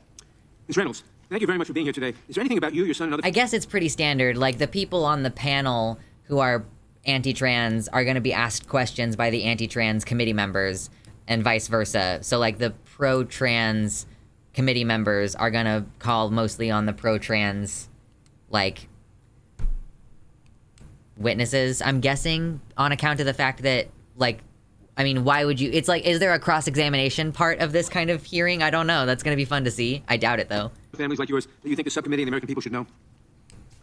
I would like to just add one thing, if I could, and that is that with the sports debate, I just want to share my son's process with that. So, as I mentioned, he was the only girl on the boys' team for many, many years when he was a child, and when he transitioned, he completely dropped out of playing sports altogether. So that left a big hole in his life. It's nothing that he did anymore, and it was because he felt the pressure from all of this kind of political discussion around this, and dropped out completely. And I think that story is probably way more common than the isolated cases.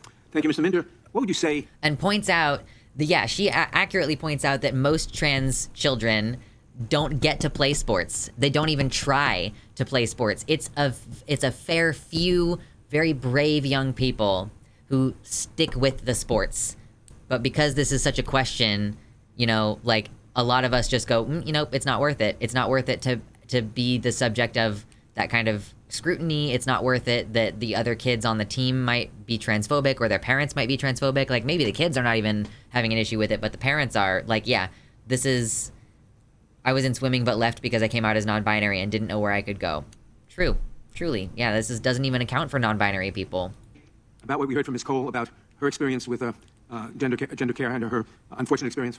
I thank her for sharing that story and how I would respond. The most important thing to understand, that story is the exception, not the rule. Vast majority of young people who receive these treatments are getting them after careful assessment and because they really need them. This has actually been studied. We know that 98% of young people who receive these treatments continue to receive them into adulthood. I think what that reflects is the care behind these standards of care and the assessment process and the care with which gender specialty clinics in this country are providing this care. So she is part of the 2%? Apparently so. Thank you. My time is expired. I yield back. Gentleman's out time. Thank you, the chair. Thank you. Like, at least they kind of alluded. Like, I love the little face that she made, though. It's like, what is the percentage of people? Like, yes, there is a small percentage of people who do have earnest regret, like 2%. So she is part of the 2%, who slipped through the cracks of the system. A positive trans resource, by the way, just got released by Jamie Dodger. The book is The T in LGBT. Oh, nice. I didn't know that Jamie was writing a book. That's neat. Recognize the gentleman from California for 5 minutes. I wonder if Ms. Cole would like to respond to that. I got to see a trans-identifying child who had a positive outcome with their transition. And the reason why most... So she's allowed to respond to him, and she's like, I have yet to see a transgender child who had a positive outcome. Okay. Like, your personal... all the trans kids. Chloe Cole has personally gone to the house of every transgender child in the United States to personally vet whether they had a positive mental health outcome, like positive life outcomes. And of course, she is an expert, I guess, on this, like, because she has personal regret. She knows what happens with all the other trans people. Most children who are affirmed continue on to transition, either as adolescents or as adults. Hold on. Because once you've either socially transitioned, or gone on blockers, or started the other interventions, like surgery or hormones, it's incredibly difficult to go back. the social ramifications are... It's irreversible, and they have no choice at that. She's claiming that people only stay trans because it would be too much of a burden to detransition. Is what you're saying. In every single way. There are two aspects of the question. Let me dispose of the first one involving sports, the fairness of allowing biological males to compete against females in sports. The second is a more complicated one, whether children should be subjected to irreversible transgender surgical or chemical procedures at all. But Ms. Scanlon, can you tell me if a female claiming to be a male has ever dominated in men's sports? No, and actually in my league there was 2 instances where a female athlete transitioned to the men's side. So this is very much a one-way street. It's biological males competing against women dominate those sports. There's not a case of... Wait, did she just say that there were females who transitioned to males and then participated, and then he was like, okay, so that doesn't even happen? Like, oh my God, this is so frustrating. But of course it was gonna be. We knew when we started it was gonna be frustrating. No trans women have ever dominated in women's sports. Right. Where are all of the transgender Olympians dominating? Leah Thomas won 1 race. And no lie, there is currently a trans man dominating in his MMA. You know, like, just because Miss Bauer hasn't actually, like, looked it up doesn't mean that it's not happening. Trans men are successful in sports, you know? Even trans men, like Cameron, Mrs. Reynolds' son, Cameron, he is a transgender man who defected from sports. He stopped doing sports because of this whole question about transgender athletes. But he could have been competing. He was competing against boys. He was like, before he transitioned, he was the only girl on the football team, you know? But we desist from doing sports because of these controversies, effectively. A biological female going transgender and dominating a male sport. Am I correct? Yep, you're correct. And it's obvious that would be the case. Because well, if that's the case, then simply this is an attack on the integrity of women's sports. And I wonder why my Democratic colleagues, who often posture as feminists, can't see this plain truth. Ms. Campbell, would it be wrong simply allowing transgender men and women to compete in their own sports competitions while we preserve the fairness of women's sports? Separate but equal, baby. Yeah, I believe all individuals should have a right to play sports. I think sex-based categories make the most sense. So transgender males should be allowed to compete with other transgender males in their own sports category. Nobody's got a problem with that, I think. Yeah, if that's what governing bodies decide is a fair solution, then I'm for that. I believe that female spaces should be protected in female sports. Now, the more weighty question is who should make the decision to subject a child to such procedure on behalf of that child? Nobody. Well, long before governments existed, there were mothers and fathers who had children. So the family is the most fundamental governing unit. It's established by nature itself. So I think it therefore follows that parents have a fundamental natural right to raise their children according to their own best judgment. It can't be absolute, of course. You can't kill them. You have to feed them and clothe them and shelter them. And society has a role to play in being sure that you do. But it's intrusions into the decisions of parents over the raising of their children. That needs to be very cautious, very limited, and very humble. Now, the ranking member in her opening statement makes this point once you strip away all of the partisan rhetoric. And it seems to me that there are two issues here. The first is the effort in states like California to bypass parents' judgment and subject their children to transgender procedures against the parents' judgment, or even to hide this from the parents. That's going on in California right now. So I want to be sure I understood the subcommittee's ranking member correctly. So this is a lie? Like, I don't really think that there are instances where they try to push medical care on children whose parents aren't affirming. In fact, if you're trans and you're a young person and your parents aren't affirming, you're fucked. You're not going to get medical care. Sorry, sucks to be you. That's how it actually works. No, like maybe if you're 16, you could potentially maybe get treatment, in the sense that because you're nearly an adult, because a 16-year-old can petition for emancipation, you know, maybe. Highly doubt it though. Like she too opposes government replacing parents' judgment. Yeah, there's 5 trans people in each state. Like, who are they going to play against? Over the decision on transgender procedures for their children. Am I correct on that? Am I correct on that? I yield to the gentlelady to answer. I'm sorry, I was... Hold on. Let me take it back. What did he say? I'm going to take it back like 30 seconds. Against the parents' judgment, or even to hide this from the parents. That's going on in California right now. So I want to be sure I understood the subcommittee's ranking member correctly. It sounded like she too opposes government replacing parents' judgment over the decision on transgender procedures for their children. Am I correct on that? Am I correct on that? I yield to the gentlelady to answer. I'm sorry, I was...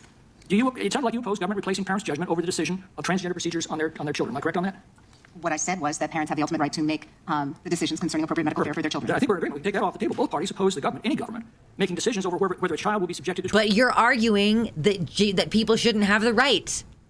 Dude. Transgender procedures contrary to the wishes of the parents. Do I understand that correctly? I believe that's generally the legal standard. Okay, that's great. Then we need to over what is appropriate, apparently. Both parties support a law that forbids performing these transgender procedures on a minor without the full and informed consent of the parents. Mr. Chairman, I believe we should advance such a bill right away. I think that would address the fears that I hear from a lot of parents, that their desire to protect their child is at risk from various state governments like California who are trying to usurp that decision. We have complete agreement on that. I think you're mischaracterizing the complete agreement.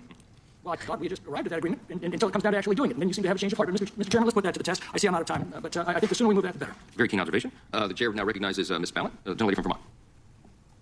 Thank you, Mr. Chair. I want to start by saying these issues... Yeah, we appreciate the one black woman on this table, one person on this whole table, and it's a black woman wearing a mask. Thank you, because people of color know what the fuck is up. Thank you, Jesus Christ. Anyway. ...cult for most Americans to talk about. And I want to bring us back to the basic dignity and humanity of all Americans. Full stop.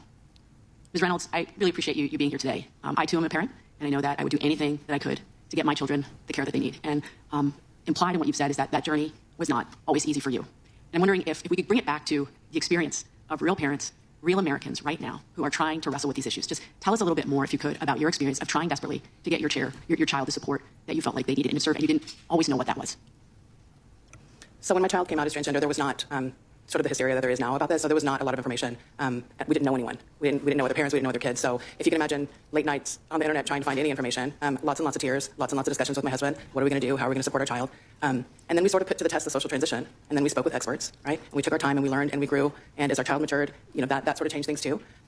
It was painful. I don't want to, I sort of don't want to focus on the negative of all of this, but it was extremely painful for us. It wasn't an easy choice. It wasn't anything that we took lightly. We took this extremely seriously. We were trying to get it right. Yeah.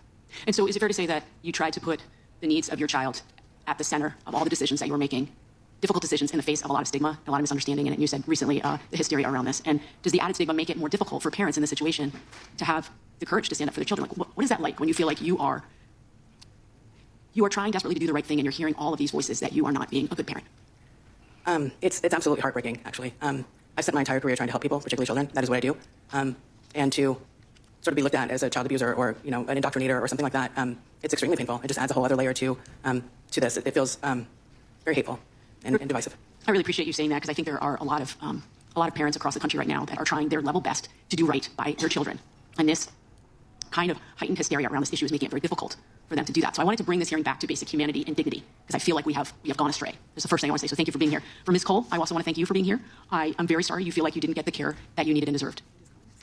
Mr. Minter, you're welcome. Mr. Minter, if you could, talk to us about how gender-affirming care, what does that look like? Yeah, we have one Democrat acknowledging the anti-trans side here. Like, thank you, Chloe, and I'm sorry that you didn't receive the care that you wanted. The care that was right for you, Like, if she's honest, and I don't think that Chloe Cole is honest, if she is honest, then, sympathy for that situation. But also fucking stop campaigning against people's rights. Thank you.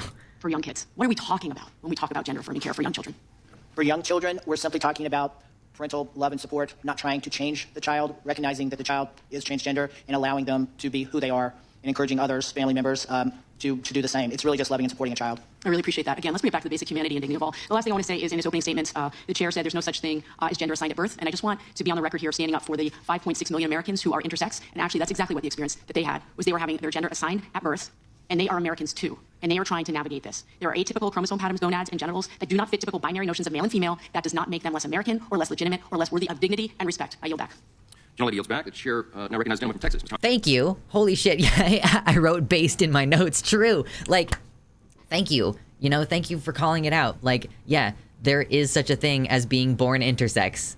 And it's real and it matters. Like, those Americans are real. 5.6 million Americans, she said. Yeah, finally. Holy shit, finally. Thanks, Mr. Chairman, and thank you, brave ladies, for being here today. I greatly appreciate it, and I admire your bravery in these times. Many of my colleagues on the left like to discuss gender-affirming care and claim that puberty blockers and hormone therapy and sex reassignment surgery are the only ways to treat gender dysphoria. True. Once a child expresses a feeling of gender dysphoria, instead of questioning the root cause of that feeling, that child will more likely than not be on a fast track to gender reassignment surgery, Lies. otherwise known as genital mutilation. But I want you to imagine Disgusting something. lies. What would happen if we affirmed every thought that our children have? I'd like to show you wow, the food cute. pyramid. Now, I know what you're thinking. This is not the FDA's approved food pyramid, although many of you probably wish it was.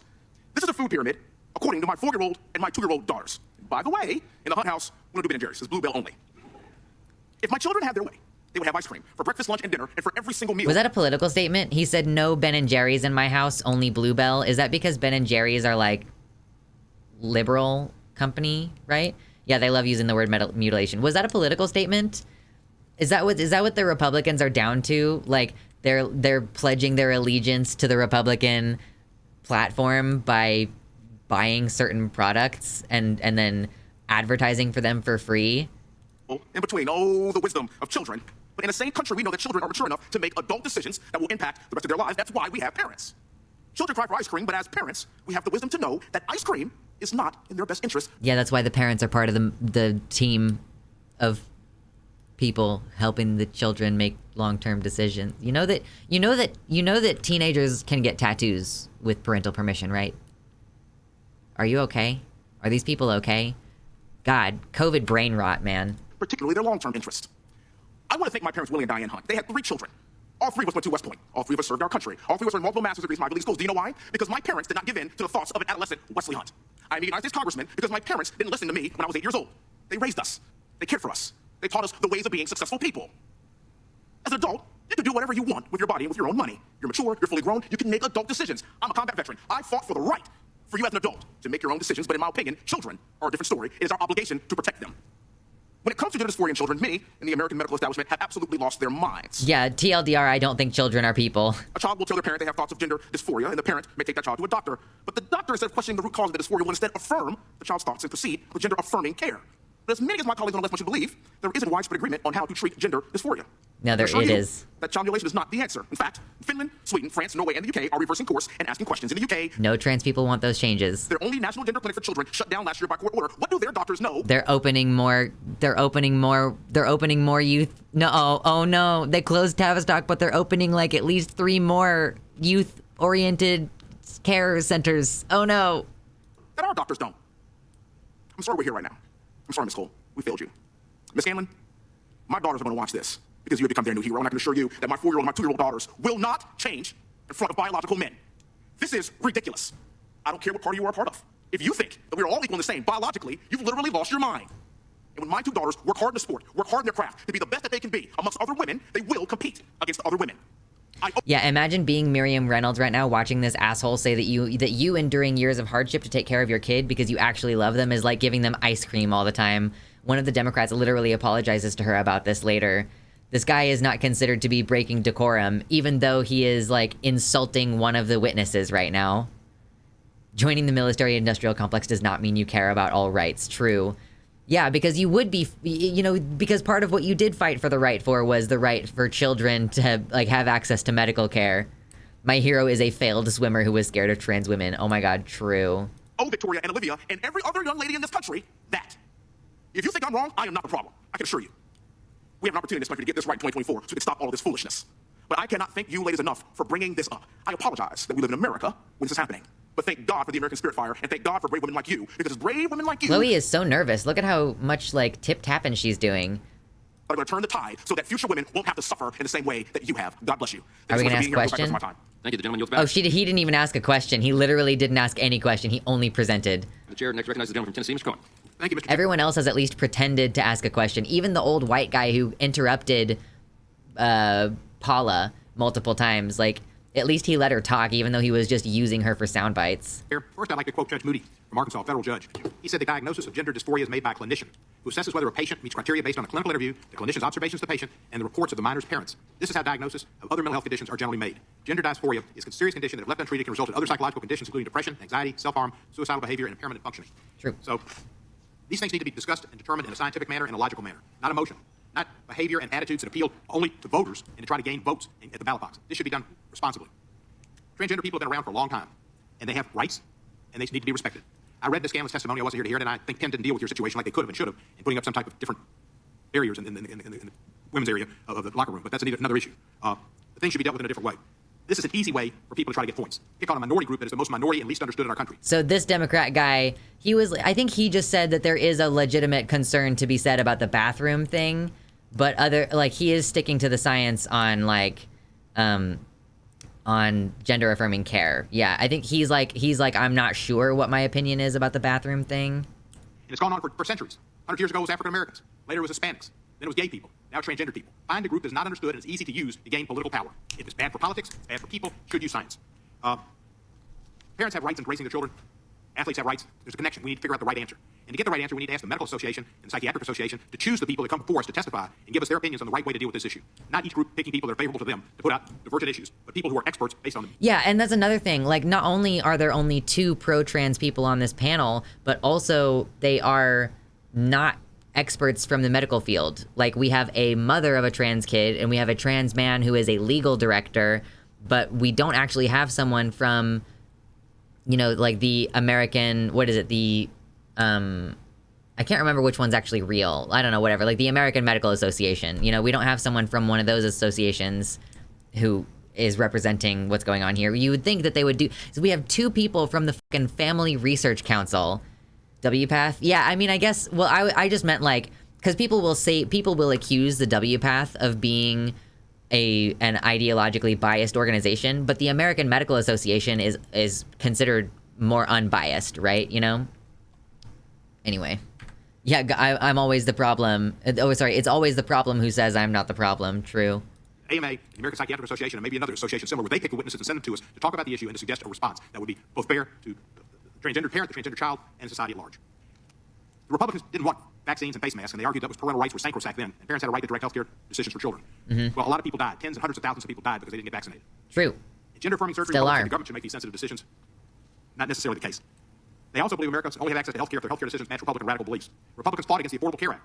They fought and refused to expand Medicaid in states, leaving millions without healthcare coverage. 120,000 in my state, Tennessee, not getting healthcare coverage when the federal government would fund it.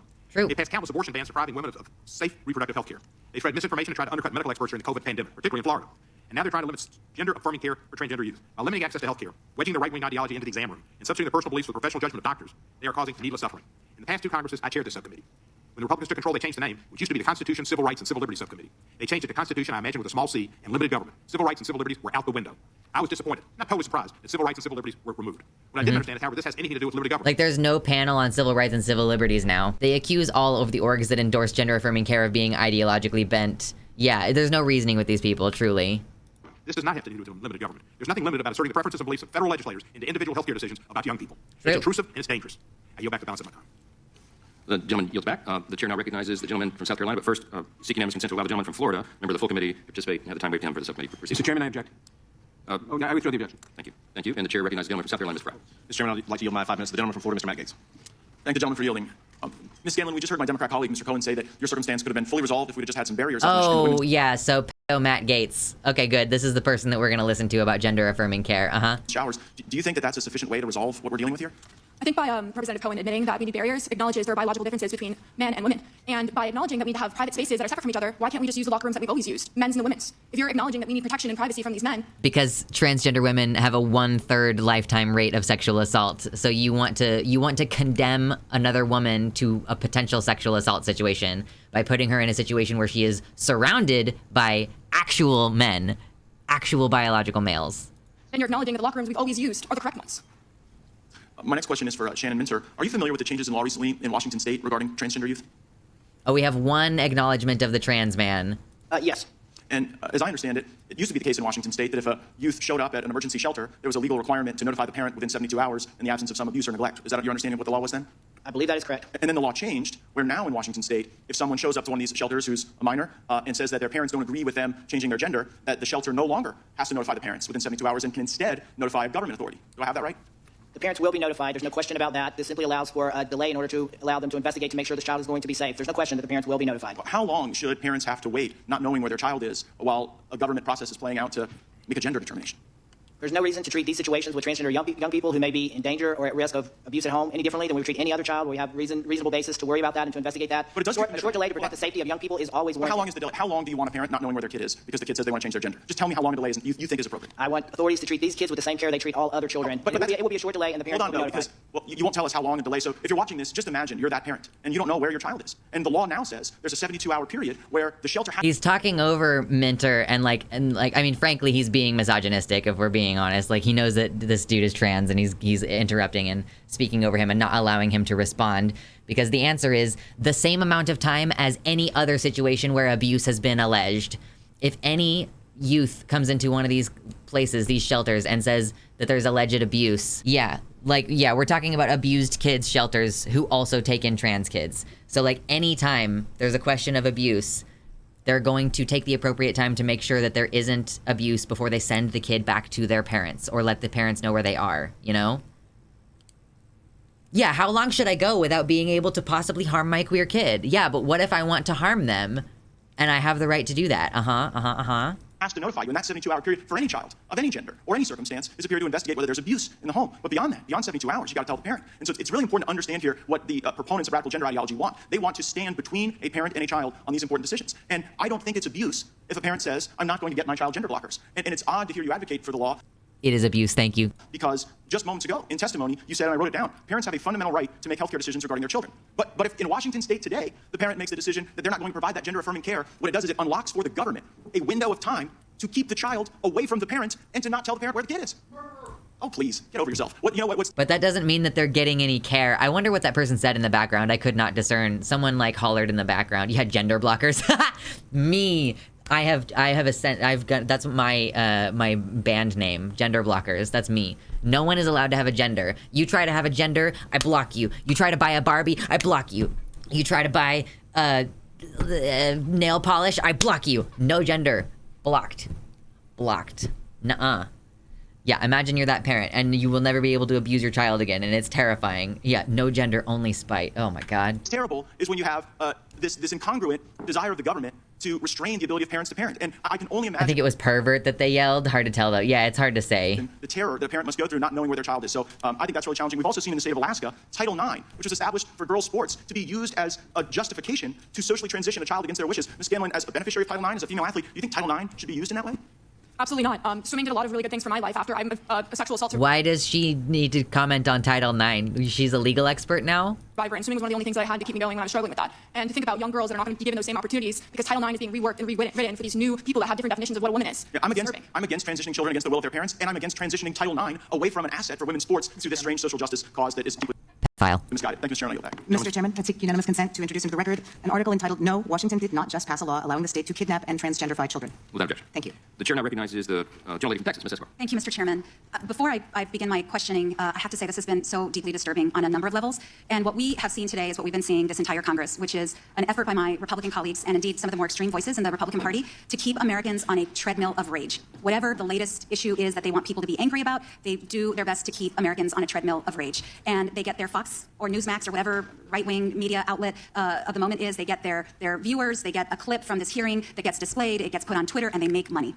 That's what all of this is all about, unfortunately. I'd like unanimous consent to enter into the record a couple of articles. The first is Gender-affirming surgeon speaks at Jacobs School event, dated June 9th, 2023. Objection. And that article, we saw a clip earlier of Dr. Blair Peters. And had Dr. Peters actually been here, he could have helped dispel some myths. In fact, in the article, you'll find Dr. Peters saying very explicitly, transgender kids do not get surgery, Dr. Peters said, directly refuting a key talking point for those trafficking in anti-trans rhetoric. The other article I'd like unanimous consent, Mr. Chairman, to enter into the record is an article entitled, "I Don't Want to Live in This State of Terror Anymore. Some families with trans children are leaving Texas."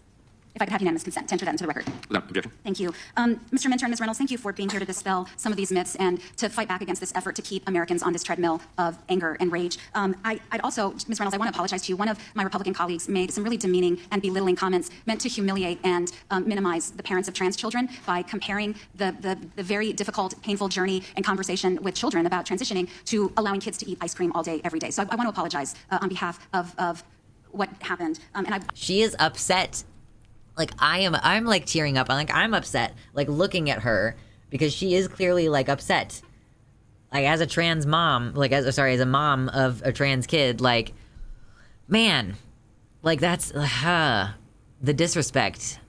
I want to congratulate you for your courage to speak on behalf of your child and other children. I'd like to ask you, Ms. Reynolds, I entered into the record this article about Texas, and Texas has been a very hostile state to vulnerable populations. Can you tell me, and I've listened very carefully to your journey, but can you tell us what happens when the government marshals all of its energy and resources to harm families like yours? It's absolutely terrorizing, is what it does. It's very, it creates another level of stress, and I really can't even overstate that. It's terrorizing. It really is. It's extremely stressful. It's extremely distracting. It produces all kinds of fear. I would have left Texas already if that was something that was financially feasible for my family, and it's not. My career is in Texas. My children are established there. They have their friends. They have their schools. They're there. We're here. And but because of this, I would have been, a political refugee to another state if I could afford to do that. So we have no choice but to try to. She's like, I would be a political refugee, but I can't afford to leave. Like, honestly, sell everything you own.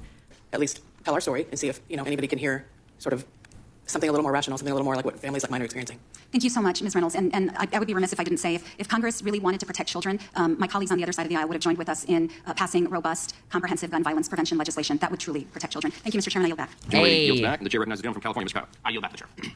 Thank you for yielding the time. Dr. Bowens, can you define what gender dysmorphia is? Dysmorphia or dysphoria? Well, is there two different terms? Yes, so gender dysphoria is a diagnosis in the DSM, which is what we're talking about. Yes. So is it increasing among our children now, this gender dysphoria? Yes, the diagnosis has increased. I believe even from 2021 to current, there was like a 40% increase. Insert left-handedness chart. Oh, we're one like away from 100. The other thing is that we've also had a proliferation of gender clinics. So 10 years ago, there was just maybe a few, and now all of a sudden there are tons of gender clinics with a really steep curve. Imagine not having to drive 3 hours to get trans-related care. Hey, did you know that when I first started testosterone, I had to drive 3 hours to get the care that I needed? Did you know that? I drove 3 hours to get my prescription and to get my first shot.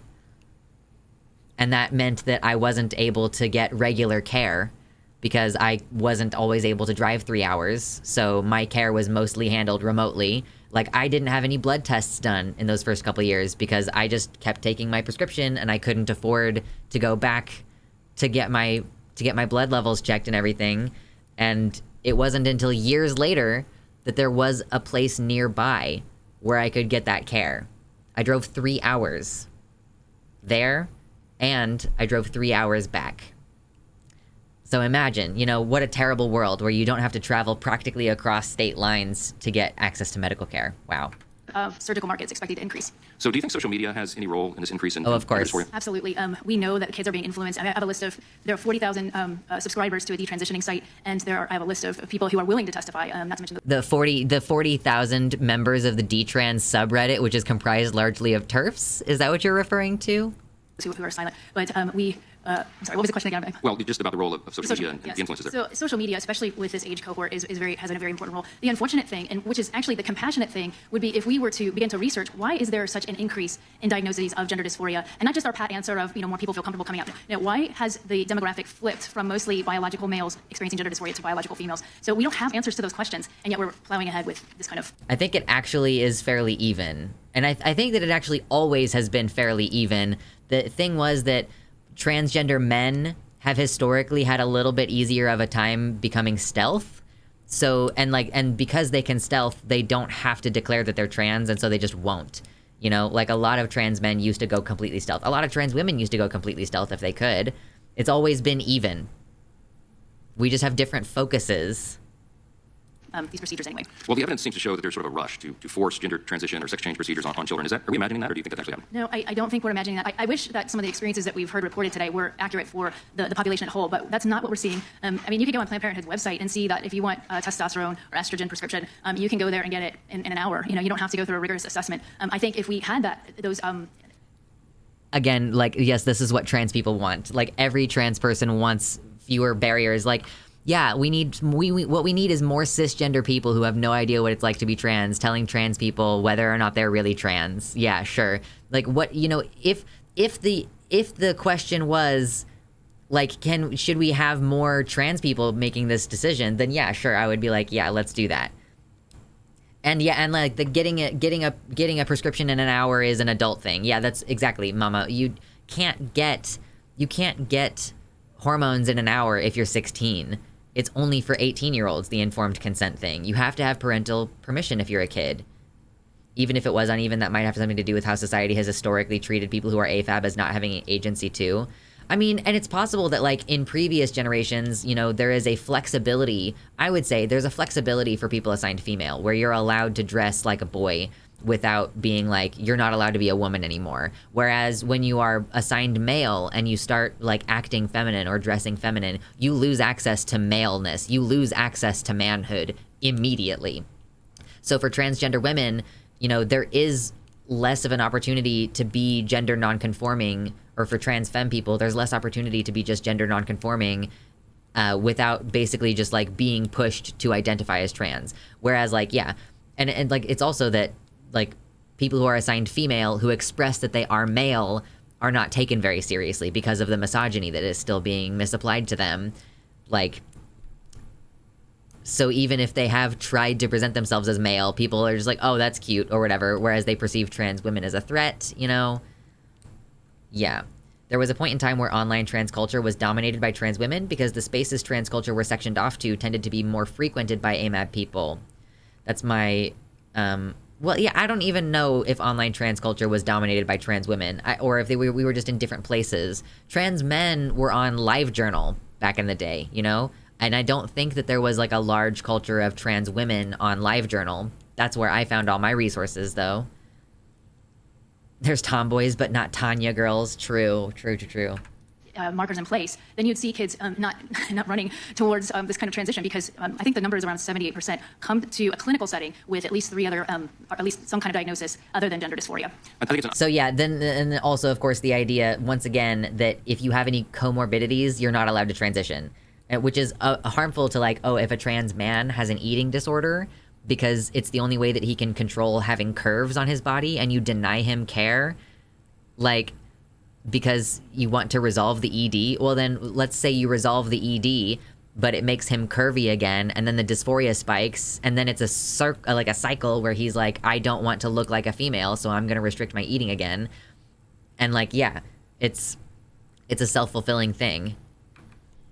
Jesus. Obvious fact that there are some industries that stand to benefit financially from all these procedures and all this experimentation. Are you aware of European nations putting a pause on gender transition procedures for minors? Yes. I mean, and I think that's the issue that we're asking for. This is the compassionate issue. Let's review the literature. Yeah. Let's review what does the science actually say, and not just from people who are supporters. Either way. Let's keep asking questions for 20 years after the science has been settled. Science say. And then what we're seeing is countries like the UK that shut down the Tavistock clinic. You're seeing other countries like Finland, Norway, etc. that once they actually look at the science that's used. They shut down Tavistock and they're opening 3 other clinics to support these procedures. They back away from it because the evidence is actually very weak. And there's no reliable studies on long-term effects. We don't know. The longest one we have is Sweden, because it goes 10 years. And the reality is that a lot of people don't experience regret until like 5 to 7 years after they've gone through these procedures. I'll have more time for questions for the panel. I know Ms. Cole's about to hit that, but I'm coming back to you, so I'll have more time. But I just want to note that on May 13th of 2021, a subcommittee member here on Judiciary, our colleague Ms. Sheila Jackson-Lee walked in the room. I'm going to quote you because you said, I think it's on the screen there. In essence, the brain doesn't fully mature until at least 25 years old. Does that tell us about high school students, middle schoolers, and yes, young people who make rash or irreverent or spontaneous decisions? Should that be their life? Now, admittedly, she was saying this in the context of a criminal subcommittee hearing, but I think that is a truism. I think she stated an obvious fact that everybody should acknowledge. So we are going to restrict the rights of adults up to age 25. Unfortunately, I'm out of time. I'll have some more in a bit. The chair now recognizes Ms. Jackson-Lee. How about that introduction? Mr. Johnson, thank you for giving me that gift. You're absolutely right. That hearing, if I might quote it specifically, as the chair of the committee, it was made during a committee hearing entitled The Juvenile Justice Pipeline and the Road Back to Integration. The idea, Ms. Reynolds and Mr. Minter, was to save lives from young people being incarcerated for life. And it was the individual young person making rash actions that would draw themselves into criminal life or criminal acts, should that be the rest of their life. So let me not step away from the idea that we want to save lives in many instances. Let me get to the point of this hearing, since that was not relevant to this hearing and it was on a completely different topic. But let me get to this point. Let me apologize for a hearing that frightens me. I have dealt with this issue for decades. And I dealt with a young man named David Ritchie, who was a gay young man, a young man, who in the place he lived, Texas, his life was not affirmed. He lived in a skin of concern and fear. And ultimately, he was sodomized. And we introduced legislation of the David Ritchie anti-hate legislation. Because as a gay young man who lived life differently, he was not affirmed. Ultimately, even though got past this case, he ultimately committed suicide. So let me, as I begin my questioning, tell you how fearful I am that the intervention of this committee on issues of private healthcare determination frighteningly labeled the trans community in a way that someone is being intimidated in fear and concern for their life, or their personal thinking is that they're not worthy, they're not entitled to good healthcare, and that their life is not worth it. I insist on pronouncing today, your life is worth it. Your son's life is worth it. Daughter's life is worth it. However, they are transitioning and as they live their life. And I plead and beg for those who might be listening, know that we do not believe that this is a question for this committee. It is a question for health care, for your parent or loved one or guardian, and as well, your personal determination. I will not pretend to be a scriptured person. I am not ordained. I'm not in any leading religious organization as a religious leader, but I have spoken to persons who lead, and they've given me no evidence that this issue speaks to anyone's religion. Again, I don't pretend to know every aspect of everyone's faith. And in this country, you practice as you desire. But I will not sit here and allow the trans community to be abused, and in essence, to be rejected, and for someone somewhere, let me say, your life is worthwhile. Mr. Mentor, let me provide you with a question very quickly. My time is short. The Due Process Clause of the 14th Amendment forbids states to deprive any person of life, liberty, or property. The Supreme Court has stated this clause includes a substantive component that provides heightened protection against government interference. What does this mean to the interest? The court stated that the interest of parents in the care and custody of control of their children is important. Please give what this means to you as you lead out in this community. Ms. Reynolds, please let us know what this meant to you, for your son, for his... That was pretty quick, but she's invoking the 14th Amendment. The reason I was unable to recognize my own transness is exactly... because my agency as an assigned female person was denied and downplayed. Yeah, thank you for joining the website, DocsCube, and thank you for that contribution. Like, yeah, like the idea that as a person assigned female that your gender dysphoria is really just internalized misogyny or something like that, you know, like that. It is difficult. It makes it harder, for sure. Yeah, if you can't stay alive out of love for yourself, stay alive out of spite for those who want you dead, truly. It's coming together and how you needed the support of your community, your surrounding, and how important this is for trans. Let me go to Mr. Mentor, please. And I'd ask the chairman for his indulgence, so I had to respond to his commentary. Yes, Ms. Mentor. Thank you so much for your statement of support for this community. Kids need to hear that. Yes, these state bans are an unthinkable intrusion on the traditional, deeply rooted authority of parents to make medical decisions for their own children. And we're talking about obtaining established care. So parents who know there's an effective treatment, they see their child suffering, to have the government come in and say, no, you cannot obtain this health care for your children is a shocking violation of parents' rights. Psychologically, Ms. Reynolds, you can just bring it home to us what it really means, and who somebody that's not in this room might be seeing what's going on here. I just want to highlight how incredibly difficult all of this was. This is, again, nothing that we arrived on easily. There was nothing impulsive about any of this decision. It was made collaboratively with a team of trained professionals. There was a ridiculous amount of assessment that happened prior to that. This is not just some kind of fly-by-night. My kid said this one day, and then this whole thing launched. That is not how this went down. It's very, very, very careful. Are others impacted by listening to this quickly? Can you just say what impact? Hearing that they are not affirmed? It's devastating. Ladies and gentlemen. I yield back. Thank you. Thank you. And the chair yields next to gentleman from Texas, Mr. Rowe. Thank you, Chair. I thank the witnesses for being here. Ms. Scanlon, is Leah Thomas a man or a woman? Leah Thomas is biologically male. Did the University of Pennsylvania attempt to silence or censor you or any of your teammates when the news broke about a member of the team swim team would be joining your female swim team? We'd already known at this point that Thomas would be joining our team, and the university advised us to seek counseling if we objected. Did they try to silence you all in terms of voicing your opinions? Yes, in fact, I wrote an opinion piece to a school newspaper that was quickly retracted because it was too offensive to be written and published. Offensive that you were concerned about a biological male. So again, you are not owed a platform. Yeah, we're so censored in this Congress hearing. Yeah, I have a national platform right now. I'm being so censored. Competing against you and undressing in a locker room with you and others, that would be, quote, offensive, end quote. Yes. What steps did the University of Pennsylvania take to platform Leah Thomas over you and your female teammates? The University of Pennsylvania nominated Leah Thomas for NCAA Women of the Year. In fact, I found this to be very offensive because there are plenty of other female athletes at the University of Pennsylvania that are very strong and very worthy of that nomination. Are you familiar with the International Swimming Federation? Yes. My fifis. Oh. You consider it to be some bastion of right-wing conspiracy or somehow a conservative right-wing organization? No. Did the International Swimming Federation ban Leah Thomas from competing at the 2024 Paris Olympics? Yes, the governing body of swimming put in laws to say that individuals that have gone through male puberty are not permitted to compete in women's competitions. So, based on zero evidence, BT dubs. A question for you, Ms. Cole, and first of all, thank you for being here. I've heard some of my colleagues on the other side of the aisle use words like, this frightens me, this hearing. They're frightened by us having a hearing in which you are able to speak to the world about what you have gone through. And I've heard colleagues on the other side of the aisle say, life is worth it, in the context of pushing a particular worldview and saying life is worth it. I would just ask to say that I just want to make sure that you know, like from our standpoint, that your life is worth it. And that the people that have gone through this, that your lives are worth it. And I wondered if you'd like to comment on the worth of your life and the social pressures and the pressure placed on you to pursue a path that you now believe was not the correct path. I think we're all on the same page here, that everybody's life and right to happiness is worthy. And that's what we're all fighting for, even if we don't necessarily agree on what that means. And if I may ask, would I be able to address another witness? Through the chair, you may. So you may speak to me and reference any other testimony you wish to. Okay. Well, Mrs. Reynolds. You can direct it to me and say that Oh what my Ms. Reynolds gosh. talked about you want to respond to. And go ahead. She doesn't understand the decorum. I understood that Mrs. Reynolds is scared for her child. And I just want to set the record straight that I don't hate her. I don't think anybody in this room hates her. In fact, I see my own mother and my own father in her, and that she really loves her child. And she's doing the best with what she's been given. And unfortunately, it's not much. And for that, I'm sorry. I mean, I think every parent deserves the utmost grace and guidance with how to help their child. That being said, I don't wish for her child to have the same result as I did. I don't wish for anybody to regret transition or detransition because it's incredibly difficult. It comes with its own difficulties, and it's not easy. And I hope that her child gets to have a happy and fulfilling adulthood, however that may look like. That was all fake crying, by the way. Yeah, from my notes, Chloe Cole does the fakest crocodile tears you've ever seen in your entire goddamn life. Like, nothing about... Like, Ms. Reynolds earlier got choked up, and it almost made me choke up. And Chloe was not really upset right then. Like, that was all fake. Like, I don't think that any of that was real. Biggest crocodile tears I've ever seen. Well, thank you for that, Ms. Cole. I think it was heartfelt, and I know that a number of us share your view. One last question as my time is winding down. Do you believe that the American healthcare system failed you? On every single level. Thank you. Doctors and systemically. Thank you for being here. Yield back. Thank you. The gentleman yields back. Mr. Chair, I ask unanimous consent to enter into the record 2 articles. First, social contagion isn't causing more youth to be transgender. That's NBC News, August 2nd, 2022. And study finds no evidence of social contagion among transgender youth, August 3rd, 2022, American Academy of Pediatrics. No objection? Another? Yes. Cool.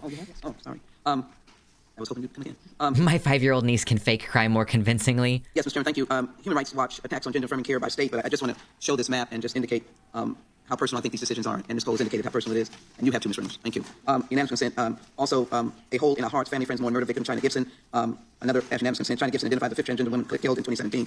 This is related, and I'm introducing the China Gibson Stop Murdering Black Trans today, and Planned Parenthood, Texas affiliates, and PPFA move for decision in Baseless Medicaid False Claims Act, particularly attacked because of their work in trans-affirming healthcare. As unanimous consent for those to be placed into the record. Without objection, the chair. She cited some articles about violence against trans people and trans-supportive individuals. Now recognizes the ranking member, Ms. Scanlon, for 5 minutes. Thank you. Thank you, and thank you to our witnesses. We appreciate you being here to share your experiences and help everybody understand both the very personal stories that are implicated in this issue, as well as some of the political agendas that are being pushed.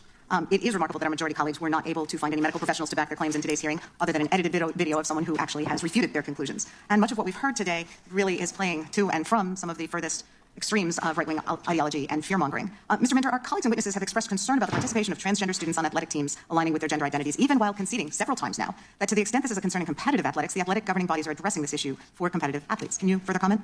Yeah, this transgender students, transgender girls and women have been playing on sports teams for a long time now. Only recently has this become weaponized as a political issue. We, sports associations, high school athletic associations, governing sports bodies, local school districts have long been able to deal with this issue as they should by looking at relevant factors like age, sport, level of competition, individual circumstances. This is a classic solution in search of a problem. The real problem, if there is one, is the one Ms. Reynolds identified, which is still so difficult for transgender kids to participate at all or to receive any encouragement and support. Right, and that has been one of the primary concerns that we've been hearing from families as they have kids who just want to be kids and participate in sports, and because of the weaponization of this issue, it's become a problem. So thank you for that. We've also heard conservative lawmakers and activists argue that bans on gender-affirming care are necessary to protect minors, with many labeling gender-affirming treatments experimental, and as we've seen here today repeatedly, deliberately confusing gender-affirming care with gender transition surgery. Can you speak to that issue? Again, surgery is an adult treatment. That is not what we're talking about with children and youth. And there have been now 6 court cases, including 2 complete full trials, where these states have had the opportunity to substantiate the claim that this treatment is experimental. They have no evidence of that. And again, courts across a wide variety of judges have concluded that this is not experimental care. It is well established. It's well founded. There's extensive clinical research showing the benefits. And this is just what ordinarily happens in our healthcare system, which is parents with their children and their healthcare providers making reasonable medical decisions to help their own children. Thank you. If you had about 30 seconds to address any additional concerns, what would you say? The UK still provides healthcare to transgender young people. They shut down the one clinic that used to provide all the care in order to open up multiple regional clinics to serve more children. The Swedish study's been referred to here a number of times today. It's so important. That study lends zero credence to the notion that these treatments are not effective. And the author of that study has repeatedly expressed great distress at the way her study has been misrepresented. She strongly opposes bans on healthcare for transgender youth. Thank you. Thank you, Mr. Minter. Oh my God. Just addressing those things. Very necessary. We have heard a lot of misinformation, probably firmly held personal beliefs, but that may be at odds with the facts. So I want to correct some of that for the record, Mr. Chairman. I would seek unanimous consent to enter the following items into the record. A letter from leading medical organizations to Congress opposing efforts to ban gender-affirming care. Objection. A letter from the Leadership Conference on Civil and Human Rights in support of laws and policies that promote transgender, non-binary, and intersex people from discrimination. Objection. An opinion by the U.S. District Court in Arkansas, which was later affirmed by the 8th Circuit Court, which has a very complete assessment of the legal and factual basis for this discussion. It found a statewide ban on gender-affirming care to be in violation of the 14th Amendment. Objection. A human rights campaign FAQ on gender-affirming care for anyone who has questions about what's actually going on. Objection. A policy paper from Women's Sports Foundation entitled Participation of Transgender Athletes in Women's Sports. I'm almost done. Without objection. And a New York Times article entitled How a Campaign Against Transgender Rights Mobilized Conservatives. Without objection. Thank you. I yield back. Thank you. Gentlelady yields back. Chair recognizes the chairman of the full committee, Mr. Jordan.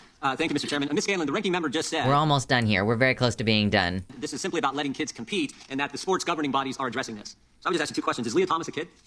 No. And is the NCAA appropriately and in the right way, in your judgment, addressing the situation? They did not during our season. They said that Olympians deserve protections, but collegiate level athletes, grassroots level athletes, middle schoolers, high schoolers did not deserve those same protections. So in your judgment, the chairman calling this hearing is not a waste of time, as the ranking member said. We're trying to get to the bottom of the real concern that's impacting all kinds of young ladies who participate in collegiate athletics. Yes, and I would like to say that while there's been a lot of notions that this is such a minority group of people, this one transgender athlete, Leah Thomas, affected hundreds of girls. There were hundreds of girls at the NCAA championship that were in tears over the situation, whether it be getting bumped out of their spots in competition, failing to qualify for the meet, or having to change in the locker room next to a 6'4" biological male. This is not a minority group that is being affected by this. Well, thank our witnesses for being here today. Thank the chairman for his work, and I yield to the chairman. Thank you. Thank you for yielding.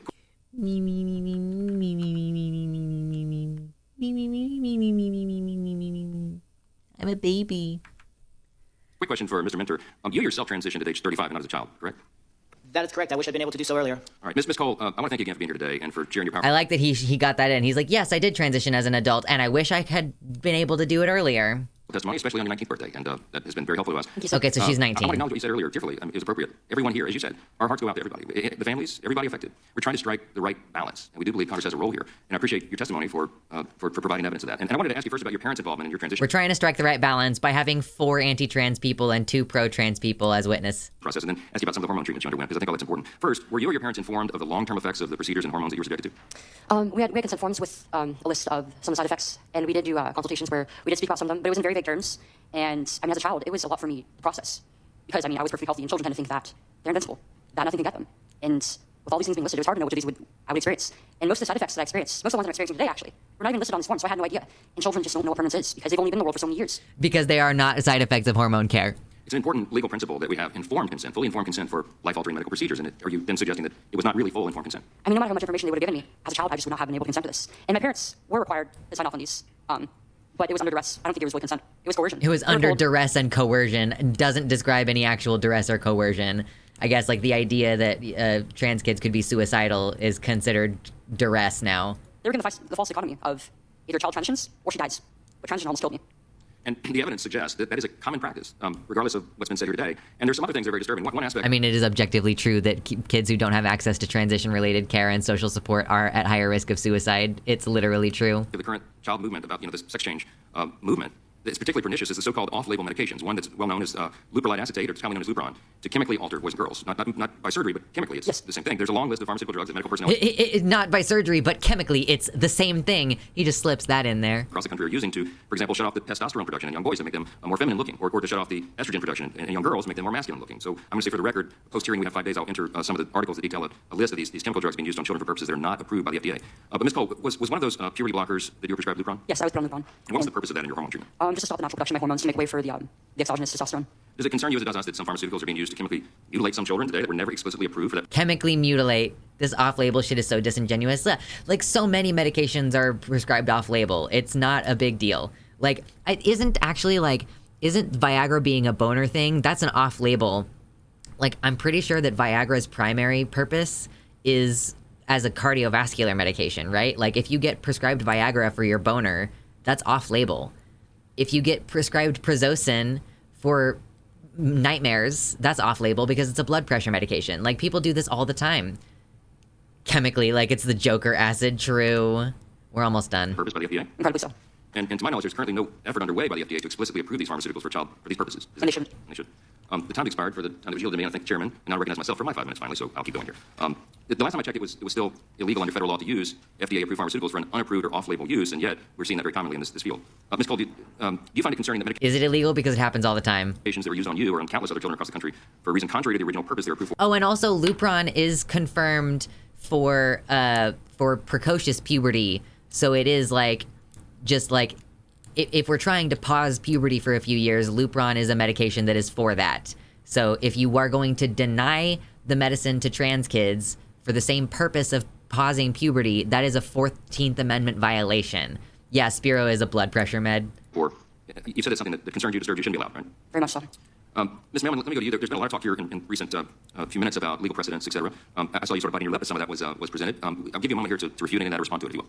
Right, well, we've heard a lot about the parents' rights to put drugs into their kids, which the Sixth Circuit has just very recently said that there is no Supreme Court case that extends this idea of parental rights to a general right to receive new or experimental drug treatments. And in general, this idea of substantive due process. Oh, yeah, actually, like, young people who have cancer receive experimental treatments all the time, do they not? Like, young people with complex disorders are allowed, with parental consent, to enter into experimental drug trials.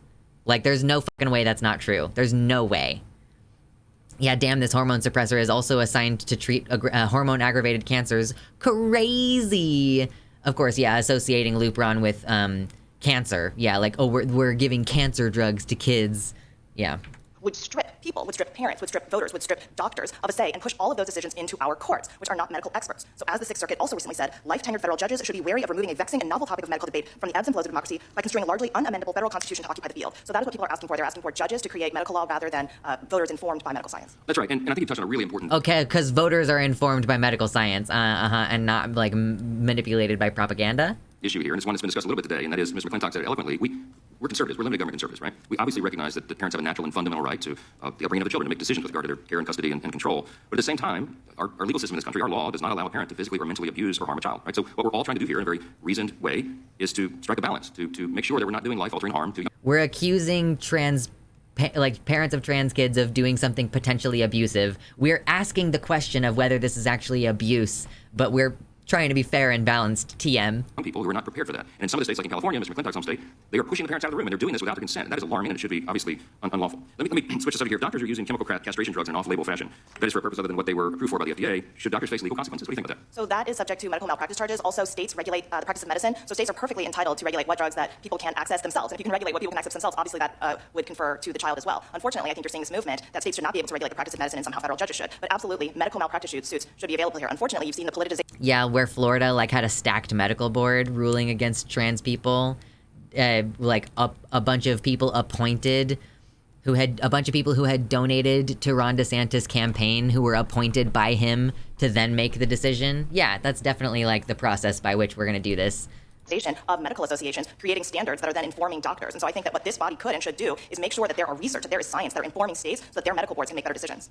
I do love how no one asked her a single question in this whole 2-hour thing until just now, though. That's pretty funny. That's well said. Early in my legal career, I did malpractice defense. This was one of the areas, and the medical standard was a big thing. We had medical review panels in the state of Louisiana, as most states do, and they would look to the medical standard, and if the standard itself is not fully informed by studies that back it up, we have a broad-scale concern here. Can you define quickly, changing subjects, what a sanctuary state is in context of gender transition procedures for children? So California has bragged that it is a sanctuary state as far as gender transition for minors. It has SB 107. There are copycat bills being introduced in other states, and it has 2 main provisions. One, copycat bills. As though that's not the thing that's happening all over the country with these anti-trans bills. Is that if a child goes to California to have a gender procedure, the California courts will take over the custody proceedings. So one parent can take a child away from their other parent, and then the California court can assert jurisdiction. That's one provision. The second provision is that in California, they will not give over any medical information if it relates to another state's transgender procedure laws. So California is priding itself on ripping families apart when you would think that if they have 170,000 homeless people living in the state, that they would focus on the benefits and improving the lives of Californians. What? This apple doesn't taste like bacon. Oh my God. Very well said. And in 7 seconds, I can't do any justice to have you ask me another question. I want to thank you all sincerely. This is an important hearing. It was not an easy one for anybody, but it's a really important issue that we have to wrestle with on both sides of the aisle and in every state across the country. And many legislatures are doing that right now. And in my view, some are doing some really important work. We have to determine what we're going to do at this level. And so your testimony, all of you, your testimony today was valuable for that purpose. This concludes. One more, you see. Thank you. An article entitled "California Bill on Youth Mental Health Services" has been distorted on social media, discussing the fact that California law does not authorize gender-affirming surgeries without parental consent. I'm going to defer to the wisdom of my witness, but without objection, we'll admit that in the record. This concludes today's hearing. We thank our witnesses for appearing today. All right. I don't know if there's anything else that I can say about any of that, because I was addressing every point as they came up. But these people are willing to be dishonest. These people are willing to misrepresent the truth. These people are willing to destroy the lives of vulnerable transgender children in pursuit of a fascist agenda, without a question, without any question. And it's ridiculous. How many times is this going to happen where our supposedly fair and balanced TM panel is comprised of a majority of anti-trans voices? I'm going to defer to our expert witness on that one. Why did they clip chimp a doctor who provides care instead of inviting him there? I just don't know how to address these people at a certain point. I mean, I guess I do know because I keep doing it. This is a lie. This is a misrepresentation. This is an obfuscation.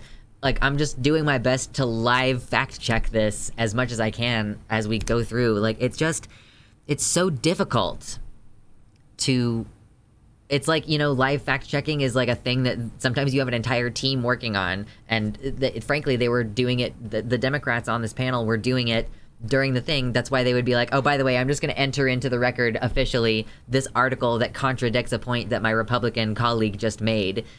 So again, and it was good to see the support from the Democrats and see that they were willing to speak strongly and use very, strong language to condemn this behavior. And it's good that we acknowledge the humanity of Ms. Reynolds, who, deserves respect. She deserves to be acknowledged and respected.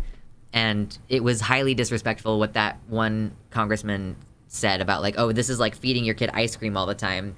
It bothers me a little bit, and I don't know if this is regular procedure, but it bothers me a little bit that some people showed up to give their statements and then just fucking left. At the end of this thing, I don't know if you saw the table, but there were not very many people left on the table, because folks just said their piece and then took off. So yeah, thank you, Julie, for your service to the trans nation. I'm doing my best, y'all. I'm fucking trying my best. This stuff is frustrating and scary, and yeah, hearing a few agreeing voices does give me a small amount of hope. But the problem is, we're having this discussion in the Congress, and I said it at the beginning of the segment, and I'll say it again. The problem is that this is going to be up to the courts. They don't have the numbers to pass it through the legislative body, and they don't have Biden on their side. And if they get a veto, they don't have the veto-proof majority. But the thing is that if in 2024 they do win more red seats, then we are potentially screwed. If Biden loses this next election, we are screwed. Trans rights are dead. Unfortunately, voting for Biden is going to be a necessary aspect of harm reduction, and I'm sorry to all of you about that. He's not as bad as we sometimes think he is, but he is not my favorite person, and it sucks. But yeah, we are fucked if we don't get that presidency seat in the next election. There's no way And they are broadcasting their intent. This is a campaigning move. And I did appreciate that some of the Democrats called this out, that, you know, this is an attempt to get votes. This is an attempt to radicalize and create rage, so that there is, like, someone to point to. There's, like, someone to win over. These conversations happen across the country, and it's not gonna stop, unfortunately. So let's go ahead and wrap it there. Thank you to my supporters, especially Tiago Nascimento, Mersh Rolvog, Michelle Frateroli, Danielle McDonald, Amanda B., Spooky Heather Sylvia, Athiet, Kevin Young, Sarah A., Michelle Winter, Past Null Infinity, Robin Olson, Jamie Jam, Desi Quiche, Suzanne Maynard, Nova, Elizabeth Bartell, Mr. Atheist, Sojo, and DZXN.